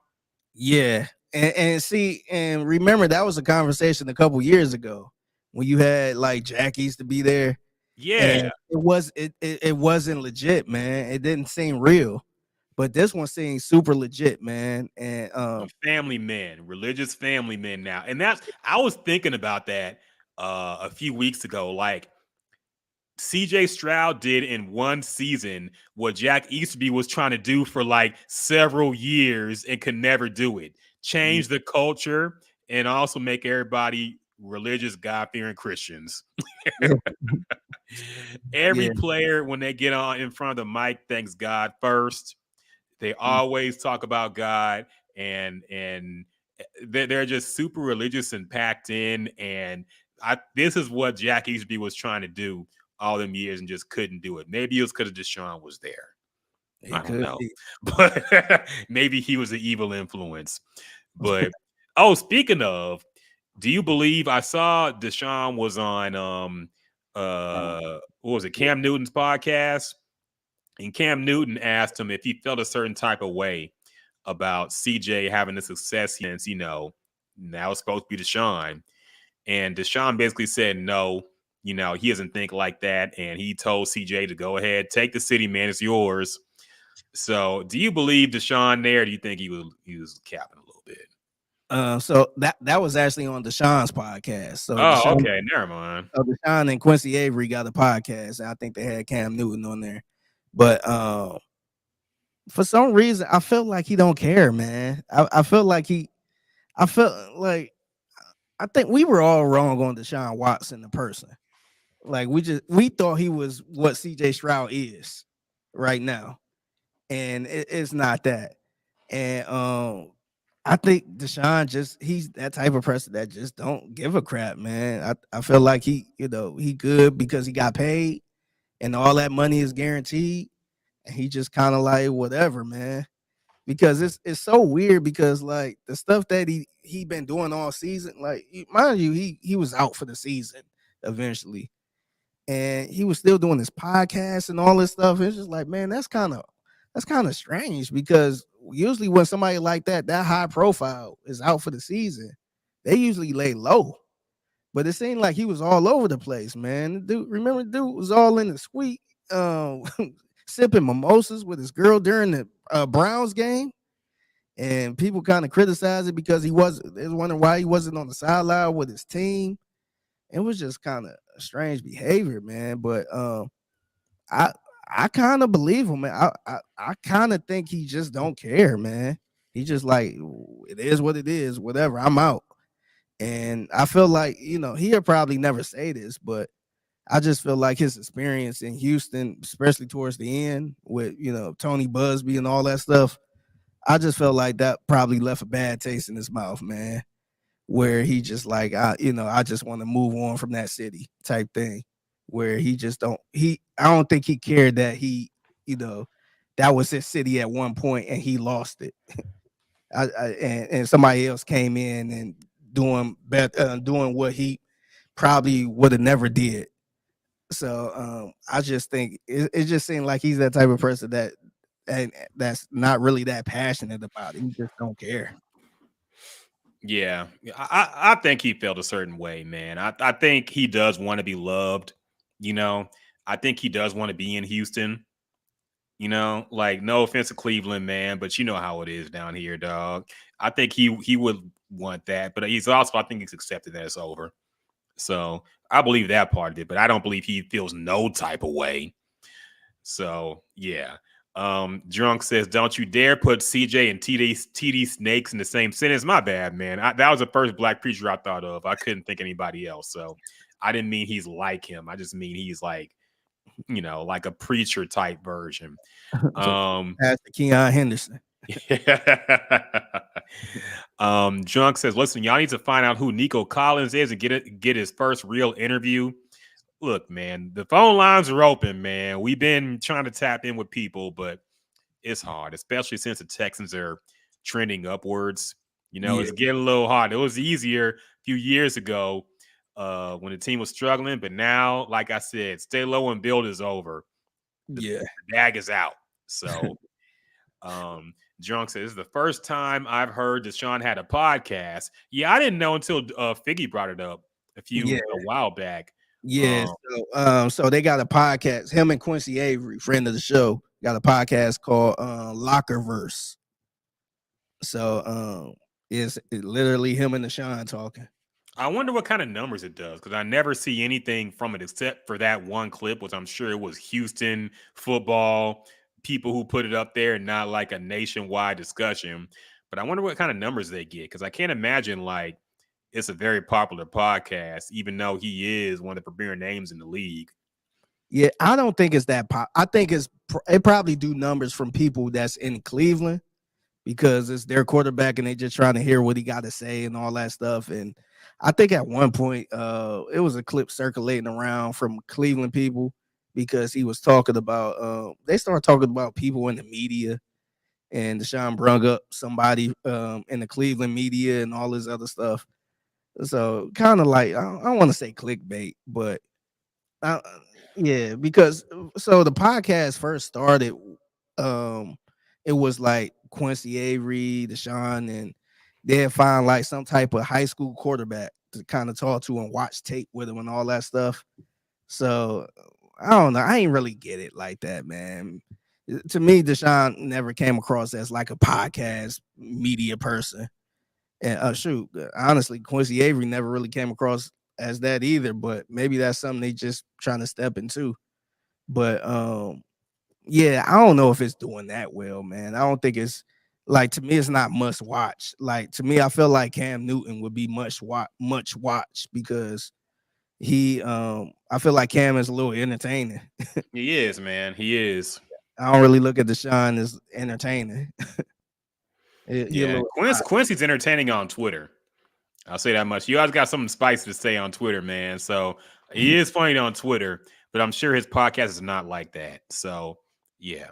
I don't know. Maybe it's an educational and informative. I'm not sure, but yeah, I mean, we're past that now. So yeah, I'm waiting for the CJ Stroud podcast. I'll tune into that. Yeah, But I wish I could um, get him on, man. I wanted to get him on. I just feel like it's unfair. Look, I'm even rocking the Ohio State sweater right now, man. I'm like, man, I should be the one to get him on because I'm the biggest Ohio State guy probably in the damn state of Texas. Outside of, I'm probably more of a bigger fan than CJ Stroud, and he played there. I'm like, I should get first dibs to have him on, man. I was sitting here saying CJ ain't that far off from Bryce. mhm, Everybody talk about the Ohio State quarterbacks ain't this. mhm, mhm, No, mhm. don't. If you can't get Bryce, then trade back and all this other stuff. I'm like, nah, he ain't that far off. Like, I think he'd be just fine. So Yeah. Some of them haters are in our chat right now, man. Pepper's Farmer members. Drunk says Odell on Marlon Humphrey podcast said Giants sent him to Cleveland to die. So yeah, I mean Cleveland was a good team this year, man. I just don't know what happened in that Texans game for them. They couldn't get shit going. Joe Flacco looked like 40-year-old Joe Flacco suddenly. yeah, So yeah, Drunk also said Deshaun would have to fight somebody one-on-one on stream for me to watch the podcast. I ain't gonna lie, man. I wasn't really invested in that watching that podcast either, man.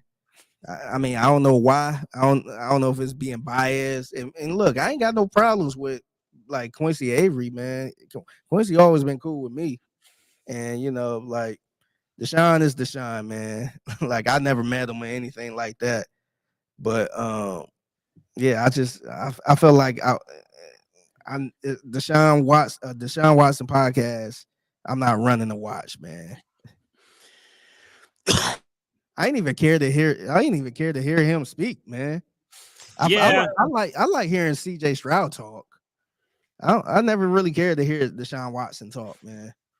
yeah, something about he's always seemed, and I don't want to seem like a hater just because he's gone, Yeah, but I guess we could just speak openly since he's gone now. He's always seemed kind of fake, man. Like the way he talks is just, it seems like he's not being legit. And when CJ talks, it feels like it's coming from the heart, man. You yeah, know, that's the thing. Maybe it's just the way they talk and their tone and inflection, but CJ just seems more genuine, man. He even says some shit he really shouldn't say, like that whole LA women versus Houston women type thing. Like some of this shit, he just says whatever's on his mind, man. I feel, yeah, yeah. but And even it was even in the press conference when they lost. He was in there like, man, look, I feel y'all when I understand the fans. I be mad when my Lakers lose. mhm. And a lot of people don't say stuff like that, man. Yeah, They try to be super H Town or super this, super that to pander to the fans. And you're like, man, I want to give the fans something good to watch, man. I be salty when my Lakers lose. So I'm just like, man, you legit. And remember before the season started, man, or before training camp and all that stuff, it seemed like they was taking a long time for him to speak. Remember that? yeah. It seemed like they was kind of hiding him from the media for some reason. And You mean I think, CJ? yeah, CJ. Oh It yeah, took a long time for him to meet with the media. And John McClain was complaining about that. But yeah, like I thought it was because maybe he loose at the lips and all this other stuff. I don't know why they did that, but maybe they felt like he wasn't really media trained to something. But he seemed like he's not really that typical media trained quarterback, if that makes sense. Like it used to irritate me when I used to hear Deshaun because even at the loss, he just sounded like a robot. Like, yeah, we just didn't make the right plays, and it just seemed like that same typical players talk, man. And with CJ, man, it seemed like he really be upset after the loss, man. He just, it seemed like he really speaking from the heart. It's not like he took this media class to learn how to speak to reporters and all that stuff. So I like that. my bad. I think the reason why they were it looked like they were trying to hide him. apparently they have rules that rookies can't talk in the media or have press conferences or all that stuff. And it got to a point where like he had to. He was too popular. They're not supposed to do like these podcasts. He made something. He said something on the podcast like he gets fined every time he does an interview, you know. I, And I think what it was too, because I think eventually they did had to put him out there at the podium because I think other people. I think Will Anderson talked, but it seemed because this was a whole conversation like Dick Casario doing this Patriots thing, trying to hide stuff and all that stuff, and this is like, dang, like what's wrong? So it was like a big deal when he finally talked. yeah. So like I don't know what it was. Maybe it was for the best, but Yeah, no, it is. I think they that's the thing I'm happy that's different about this team too. Because in the Bill O'Brien years, everybody talked like a robot, man. Everybody said the exact same shit. You know, of course, you had JJ Watt who would say whatever he wanted, but that was JJ. Everybody else talked like they were reading a script, man. And I think that was part of the programming. Like they wanted people to just say the same message over and over and not give anything to the media. And these new dudes are like, man, they're thinking about other things to do outside of just playing football, being a media personality, having their own podcast. They can't get that type of following by just being boring. You know, they have to have personality. So that's one thing I'm glad to see the players just be loose, give fun interviews and have fun things to say and not just read off a script. So yeah, it's been exciting to see, man. The drunk said, I'd rather see y'all get Kyle McCord than Deshaun. Come on, man. You ain't watched no Ohio State. Man. Yo, I almost boycotted Ohio State, man. And you know what made things worse, man? They hired freaking Bill O'Brien as the offensive coordinator, man. Yeah. Jesus Christ, man. Yeah. I was so upset, man. Like I couldn't believe that. But no, Kyle McCord he was a rough watch, man. That dude was a rough watch. Yeah. I feel for you, man. Also seeing Michigan win it all, man. I'm sure I'm sure all that hurts. But yeah, you in Houston now, man. Things are on the up and up. So it's okay. You can let that pain go. HRW said, tell CJ you're trying to introduce Rockett to Jesus. Yeah, man. I want him to come on and convert me. Okay, give me the word. Okay, I'm open to a new religion, man. I'm open to being saved. I want him to baptize me. Okay, pause. I'm trying to get saved. Okay, so if you want to get in this podcast and tell me the good word, I'm down with it. Drunk also got beef. Speaking of 2024 beef, Drunk has beef with us now. Okay, here we go. Our first beef of the year. He says, I got beef with y'all. Y'all schedule y'all YouTube eps too far in advance, 2 days before y'all stream at max. What's wrong with that? We want y'all to know when we're coming. Pause. Pause, man. This shit, man. We want y'all to know that we got a new episode coming that week, right? Don't you want to know in advance that there's a new episode coming? Yeah. So what I usually do, I try to so I did it. So I usually set up everything to stream on the day we supposed to stream. So last week we were supposed to do it pause, but Rocket was sick, so I had to push the stream back.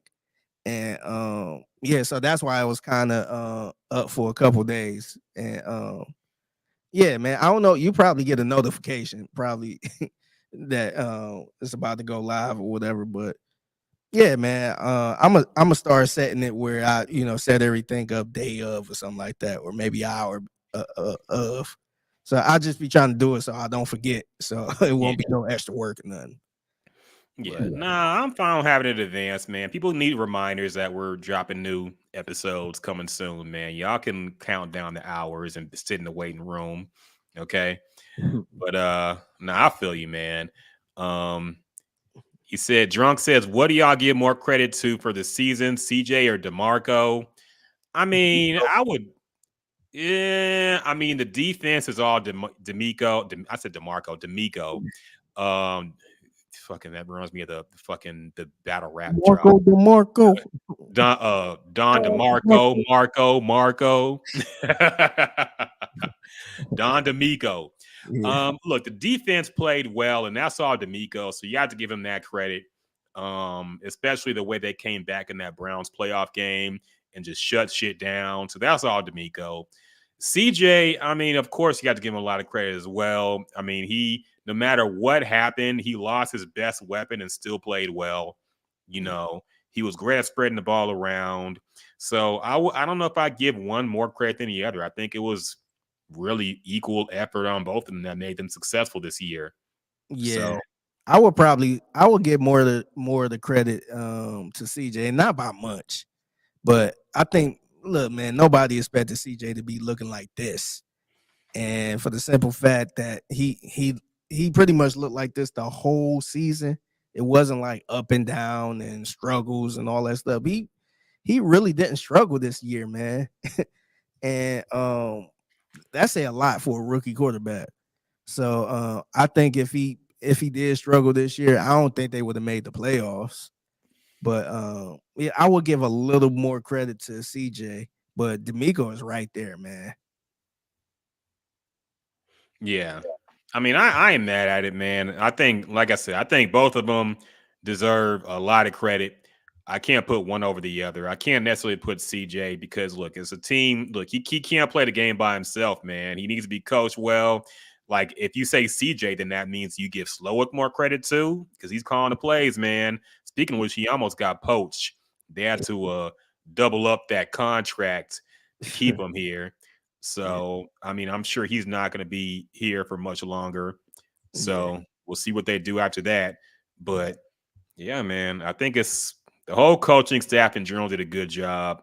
CJ, of course, and everybody, all these rookies, people who were thought they were washed, came through and played big. So yeah, everybody deserves a lot of credit, man. Yeah, I agree. Other things, let's wrap this up, man. Let's go through some things real quick.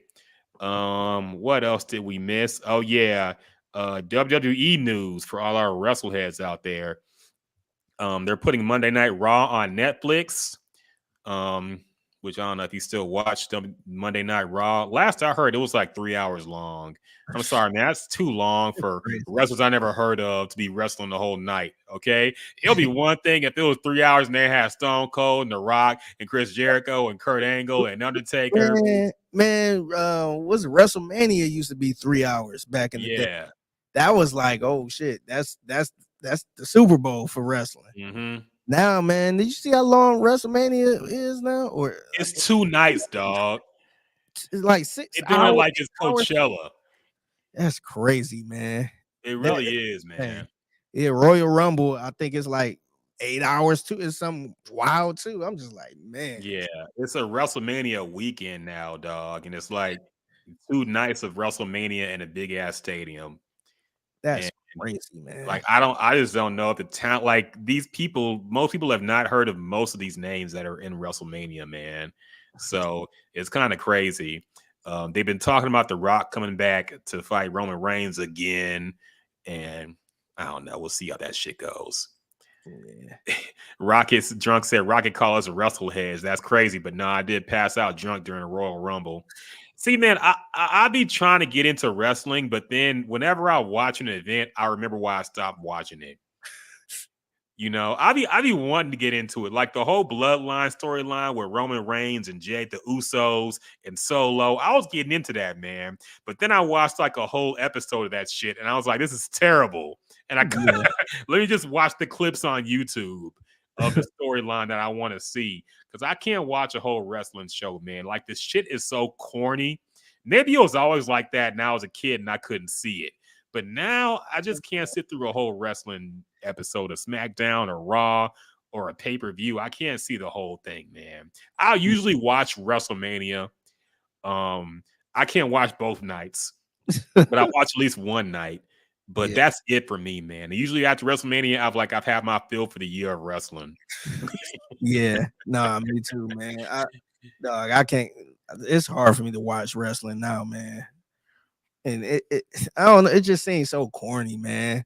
Like even like the last time I was watching it, I think it was some women wrestling, and just even the theme music just sounds so corny. Yeah, very generic. Yeah, just I think who was it? It might have been like Sasha Banks or something like that. That was What's a the long what's time the ago. what's the theme song that money, money, money? Yeah, We that was got probably money. wait, no, that was Who is that? Shane McMahon, wasn't it? Or I if it don't was know. women, it might have been Sasha Banks because I It think was she had it like a was thing like something just money, money, money. And I'm just like, and everybody just got hyped. I'm just like, man, this ain't even this don't even sound scary, man. I remember just the scary ass it's just like, oh shit, that's so and so. Like the Hardy Boys, what? Mhm. Like it just even the music just sounds so corny, man. I'm just like, man, like I get like how can you get hype walking down the ramp to this? How can you get jiggy to this shit? I Yeah, don't know, it's tough. man. They need to bring John Johnson back or the cat that was making. Yeah, the dude that made all the iconic. They fired him and then brought some other people in, then fired them, and now they're on some just I don't know. They always try to save money and cut corners, so I think that's part of the problem. But Yeah, yeah, man, it's rough. These themes are just yeah, it's I don't know what you can do with them. yeah. Drunk said only reason I watched Royal Rumble is because I bought Peacock for the Chiefs and Dolphins. Was like might as well. Yeah, there's nothing else to watch on Peacock besides like old wrestling pay per views and I don't know what the fuck else is on there, man. Sunday Night Football. Yeah, yeah. I was gonna say, Law and Order. Yeah, Law and I'm a Order. Law and Order fan, so and plus I get Peacock for free, and because I got what's the Xfinity? I got the little Xfinity box. Yeah. Yeah. I had that for a long time, man, and that's before anybody really knew what it was. And I was barely using the Xfinity box. And then it wasn't until like COVID when I was stuck in the bedroom and we was just that was the only thing in the bedroom. So I was looking through it and I was watching all type of shows, man. I'm like, damn, this is actually all right. Like whatever this is. And then it just kind of it really blew up after that. So yeah, I got Peacock for free. So it don't do nothing for me, but I do watch a lot of Law and Order on there. Yeah, I think I had it for free at first, but then they took it away from my provider. But they said if you sign up now, you can get it for like $3 a month or something. So I'm like, okay. So now I pay a little bit, but it's not much. But I never use it really. Um, and Drunk just brought up what I was about to talk about, man, because these Vince McMahon sexual assault allegations, or whatever you want to call it. I don't think it's assault, but it's like misconduct. It's a lawsuit. Yeah. A woman who used to work with the company basically filed a lawsuit saying that, you know, she was doing sexual favors for people and being hired. She had to take all these explicit photos and videos for Vince, and she leaked some of his text, and it was just nasty shit, man. It was just it's like the shit you see in the comments on Pornhub. It Yeah. was like that was the type of shit Vince McMahon was on, man. I heard something like he shit on her head once, and all kinds of nasty allegations here. And look, I don't put it past him, man. Vince is crazy. Yeah. I don't think his on-screen character was that much of a stretch from who he really is. I think he's really just insane, man. Yeah. So I'm not That's surprised. roids and all that shit too. Yeah, years of steroid abuse and then probably cocaine. I'm not surprised that he's a maniac. But at the same time, I kind of felt like this was a business arrangement. You I think that's know, exactly what it was, man. I she think could have walked out. I didn't see anything implying that she was forced to do any of this. it seemed like that it was an agreement to this. And Yeah. from what I seen, it seemed like he I guess agreed to pay her 3 million and he only gave her 1. So the Now, issue isn't just the fact that she did all this stuff, it was that he didn't pay enough. yeah, he ain't pay what he said he was gonna pay. So Yeah. now this is a shake now. So Yeah. that's what I got from it. Because at first I thought it was like I thought it was like a real I don't want to say real sexual assault, but I thought it was something that she couldn't, she wasn't down with. and it seemed like she was down with it, man. She was doing everything, but I guess the money money wasn't money at that point. I guess he didn't come through on his part, so she had to shake him down, I guess. Yeah, yeah, yeah. And he after this, he stepped down from whatever board he was because I think WWE just merged with TKO and all this stuff that just happened. And of course, they just announced the move to Netflix for Raw, and a bunch of stuff was happening. I think The Rock also signed on the board as well. So now he's kind of like a running the company in a way. And then this happened, and I'm sure they wanted Vince out anyway. Yeah, and that make more sense because it was a bad look. It'd be a bad look for him to stay on like that. Yeah. And this had gone back and forth because I remember something happened where they kicked Vince out before, but then somehow he came back and kicked everybody else out, including his own daughter. And Yeah, then now this is happening, and now he's kicked out again. yeah, So I can't keep track of all this crazy shit going on in wrestling with Vince, man. But I'm not surprised with any of it. yeah. He's insane. Drunk said Vince text was like, "Hey, I'm in the tech department, and they all want to smash you after I showed the videos." Yeah, he was on some nasty shit, man. It was like real graphic, man. Yeah. I was just like, what the? It was like, damn, how do you even talk like this, man? It was I real. don't know. It was very uncomfortable, man. The funny thing is, like, now you look back at all the degrading stuff he made the women do, like in wrestling. That I was a kid, I didn't know anything about it. I was just like, "Hey, titties." But now you look back and it's like, damn, man, these women probably did not think they signed up for this type of shit. And he's making them like wrestling bra and panties and wrestling the mud and shit and do lap dances on guys and do all this wild stuff. And I remember they had Trish Stratus like on her knees walking around like a dog, and it was wild, nasty stuff that was going on in WWE with Vince, man. He was just Yeah, they don't even he's something else. they don't do stuff like that no more, do they? No, hell no. Okay. Yeah, Yeah. the bra and panties matches have been dead for a long time, man. Now it's like respectable women's wrestling. They Yeah. have their own Royal Rumble, they have their own beef, and they don't even wrestle men anymore. They cut that out, so they're in their own world. Whole separate league, pretty much. Pretty much, man. And some of them are fire, man. I'll be watching some of the Japanese ones. They be going in. I like Bianca Belair. She's good too. Sasha Banks used to be with them. She moved to AEW. I think she's gonna be on now. But yeah, they be going in, man. They be getting after it. Damn, that's crazy. Other stuff that happened this week. Does that about do it? Is there anything else we missed? Jonathan Majors update. What's going on with him? I think he was a couple accounts he got found guilty, I want to say. Do we talk about this? Because he had the interview. Did we talk about the interview? We didn't. Are you really? I feel like we did.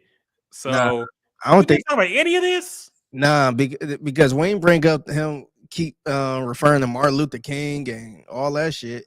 Oh yeah, because that was MLK Day, and everybody made the joke that it was Jonathan Majors Day. So we didn't talk about him being found guilty on some accounts, and then having a Good Morning America interview, and then that interview being weird. Yeah. Yeah, I don't know, man. Yeah. I'll just say, like, to be honest, I don't think the charges were as serious as we thought, because it seemed like he was charged for trying to get her off him, and what I guess if she got hurt or something, that was part of the reason why he was charged with that. But Yeah. I don't know, man. The whole thing is kind of weird. Yeah, so I guess he was just guilty of reckless misdemeanor assault. So I don't even know if he's gonna go to jail for this. I would think not. Yeah. Yeah, but I saw some of the interview. Yeah, he just seems like kind of a weird guy. Like there was multiple instances of him telling a woman he wants her to be his Coretta Scott King and hold him like, oh, this is a weird line to use on people. He's kind of a strange guy, but a lot of actors are strange in general. So I can't hold that against him. But I don't know. I wonder if I don't know. I don't know what to make of all this, man. Yeah, but I think we discussed this already, but he officially off Marvel. I want to Yeah. say so. Oh yeah, because I think that was our last episode where we were just talking about who else could play, and you were talking about Terrence Howard. Yeah, So Kang yeah, that's right. That happened. That happened right because that was before. before the verdict. Because I remember we had that clip, and that was perfect timing because Yeah, it got a little boost because Jonathan Majors was going trending. yeah, People started retweeting it. somebody actually replied to it because Yeah, a few people did. I guess it's funny. I guess people just search Jonathan Majors Yeah, and just try to see what they could see and disagree that and was argue. before the verdict. Yeah, that's right. So yeah, we Yeah, didn't talk about that shit. Damn. yeah, But yeah, so I feel like he'll be back, man. I don't think he's gonna be back as Kang, obviously. I think they're just going to rework whatever that is now. But I think he'll be back, man. yeah, I think he'll do an apology tour, do some like low budget indie movies that are really good and get Oscar nominations, and then he'll be back in some kind of big franchise. But I don't think it's the end of him. yeah, yeah. I don't know if he's gonna be this. I wonder if he. So you think he gonna get back to where he was before? Not in Marvel, but I back. don't think it's gonna take time, man. Because my opinion is people forget. For example, Robert Downey Jr. Everybody forgot how he was like before Iron Man. Yeah, He was unhireable in Hollywood yeah, before Iron Man. And then when that popped off, everybody just kind of pushed the other shit to the side and forgot about it. yeah, And I think Jonathan Majors will get there eventually, but it's not going to be this year or next year. It's going to take some time for him to build up that reputation again. But I think he'll eventually get there. And people have short memory; they'll forget. yeah. Okay. Oh, real quick, have you been watching that show Griselda? I haven't. That's what Selma Hayek, right? I want to. What's it on? Netflix. I don't have Netflix. I got to re up, but I'll check it out. Is it good? It's okay so far. I just feel like Griselda Blanca, she had a it's a wild story, man. And I want to say they only released like not 3, but 6 or 7 episodes or something like that. So I think they rushing through it a little too quick. And mind you, she just got killed in 2012. And she did a long bid. I think she did like 20 years in prison before she got deported. But yeah, it's cool so far. I still feel like what's her name? Sophia, the girl from Modern Family. Vergara? Yeah, her. She's playing Griselda. And it's weird because look, man, look, I ain't trying to get in trouble or nothing, but Griselda wasn't that cute, man. she to me, she was not that attractive. And you got somebody super attractive playing her. And Griselda, it seemed like Griselda had a little weight to her too. And I don't know, I don't know, it's kind of a weird I don't know, it's just kind of weird, man. Especially seeing Sophia and what she played in before. She never played nothing like this. And so it's kind of hard to get adjusted to it.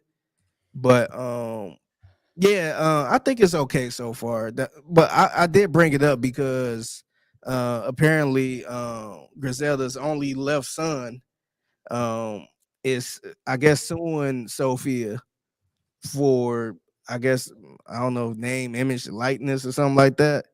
But yeah, he did not like her playing the role. He said she wasn't cute enough. And I think he's suing her and Netflix. So I thought that was a little bit interesting. I mean, look, they're going to try to get money however they can. As far as Sophia being too cute to play Griselda, this is Hollywood, man. Like, they're going to get somebody cute to play the main role. Same thing with Johnny Depp in Blow. That guy was like a real guy that he played. And you know that motherfucker ain't look nothing like Johnny Depp, man. Okay. They gotta make it look good for TV and the movies. Yeah, I get it. Yeah, But I just didn't see her. I guess it was nobody else to play that role or something, but I mean they could have got I somebody, I sure. I would have been fine with somebody else that we didn't know. You know what I mean? Like, I don't think I think the guy that played Pablo Escobar, I thought he was pretty good. Like, I wasn't really familiar with him. I don't know. He probably played in some other stuff, but I wasn't familiar with him, and I thought he did a great job playing Pablo. And it just, I don't know, maybe it's the Modern Family thing, just seeing her in Yeah. a serious role like this. We're just like, man, I can't, I can't take this serious. But maybe that's it. I sometimes stuff like this, I rather a good known unknown actor or actress play that role instead of just getting a big star that could kind of make you want to see the show. I guess I don't know, but I don't know. It's hard for me to buy into her in this role. Yeah. And you kind of think of like your example with Pablo Escobar. Narcos had people you never heard of, and now they're big stars. Like that dude who's in everything now. The He dude, started off in Narcos. yeah, Who? the dude that was in The Last of Us. Yeah, he was in Last of Us. He's in Mandalorian. He's in a lot of shit. I forget his name now, but he's in a lot of shit now. And that was the first time I seen him, and nobody knew who he was at that point. Yeah, So, and that's also kind of the case where the show's not that good if they got to rely on a known name to sell it, you yeah, know. So I don't know. I'll check it out though. I'm interested in it, but yeah, I'm not sure. What's up, DBZ McNeil says, "What's up, Rockett and Figgy? Long time no see." Yeah, man, it's been a while. We back though. Good to see you on Facebook, bro. yeah, Appreciate you joining us. We're about to end this. Damn, we 3 hours deep, dog. yeah, yeah, yeah. We can wrap this up. Yeah, let's go ahead and wrap this bitch up, man. I fucking need a cough drop or something. Shit, you got anything going on, man? I know no more tailgating. You just kicking back, enjoy your weekends now, bro. Yeah, I got a couple. Yeah, I ain't doing nothing weekend. I'm gonna go to the gym. I got to shoot some content at the gym. There you go. But yeah, going to the gym. I'm just chilling this weekend.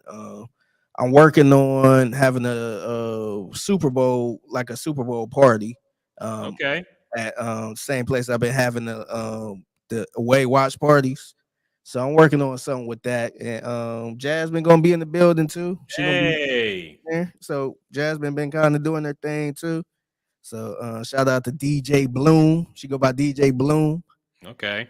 Um yeah, so I got a couple things going, man. So yeah, shout out to all the supporters. I was actually on the red carpet for the sports awards the other day. Hey. Yeah, so it was cool. I got to catch up with Bun B and all these different people, Lance McCullers Yeah. Jr. So yeah, man, everything going pretty good, man. Oh, that's dope, man. I know wasn't Bun B and Paul Wall and some other people doing a halftime show at the Texans game? Yeah, I think they did that one in Cleveland. They did that one, and the last I want to say the last home game of the year. I want to say they had Mike Jones. Yeah, it was Yeah, Mike Mike Jones. Jones. Yeah, I want Yeah. to say Mike. Yeah, Slim Thug and Paul Wall, I think. yeah, they did. Still tipping, And they man. said they were going on tour. Yeah, yep. So, yeah, man, everything been going good, man. Yes, sir. Yes, sir, man. I'm glad to be on the podcast with you again, man. I miss you. Miss having the talks with the chat and everybody who come to join us, man. We missed y'all. So we happy to be back doing this thing as often as we can. And I'm gonna keep kicking the shit into high gear, man. Very happy to be back. And definitely got a lot more to talk about in the future. So shit, let's go ahead and wrap this damn thing up, man. Appreciate everybody who came through tonight, chopped it up with us. Michael Garcia, Jenny P, TJ. I'm not gonna mention that dude on Twitter. I don't want to say that name or Twitch. Nick Martinez, Spoon, HRW, Sandra Gomez, Drunk, of course. I feel like I'm missing somebody, but I'm sorry if I missed you. DB Zibby Neal at the end, of course. Appreciate seeing you as well. And everybody else who hit us up on social media, man. Appreciate y'all. Love y'all. And until next time. Peace.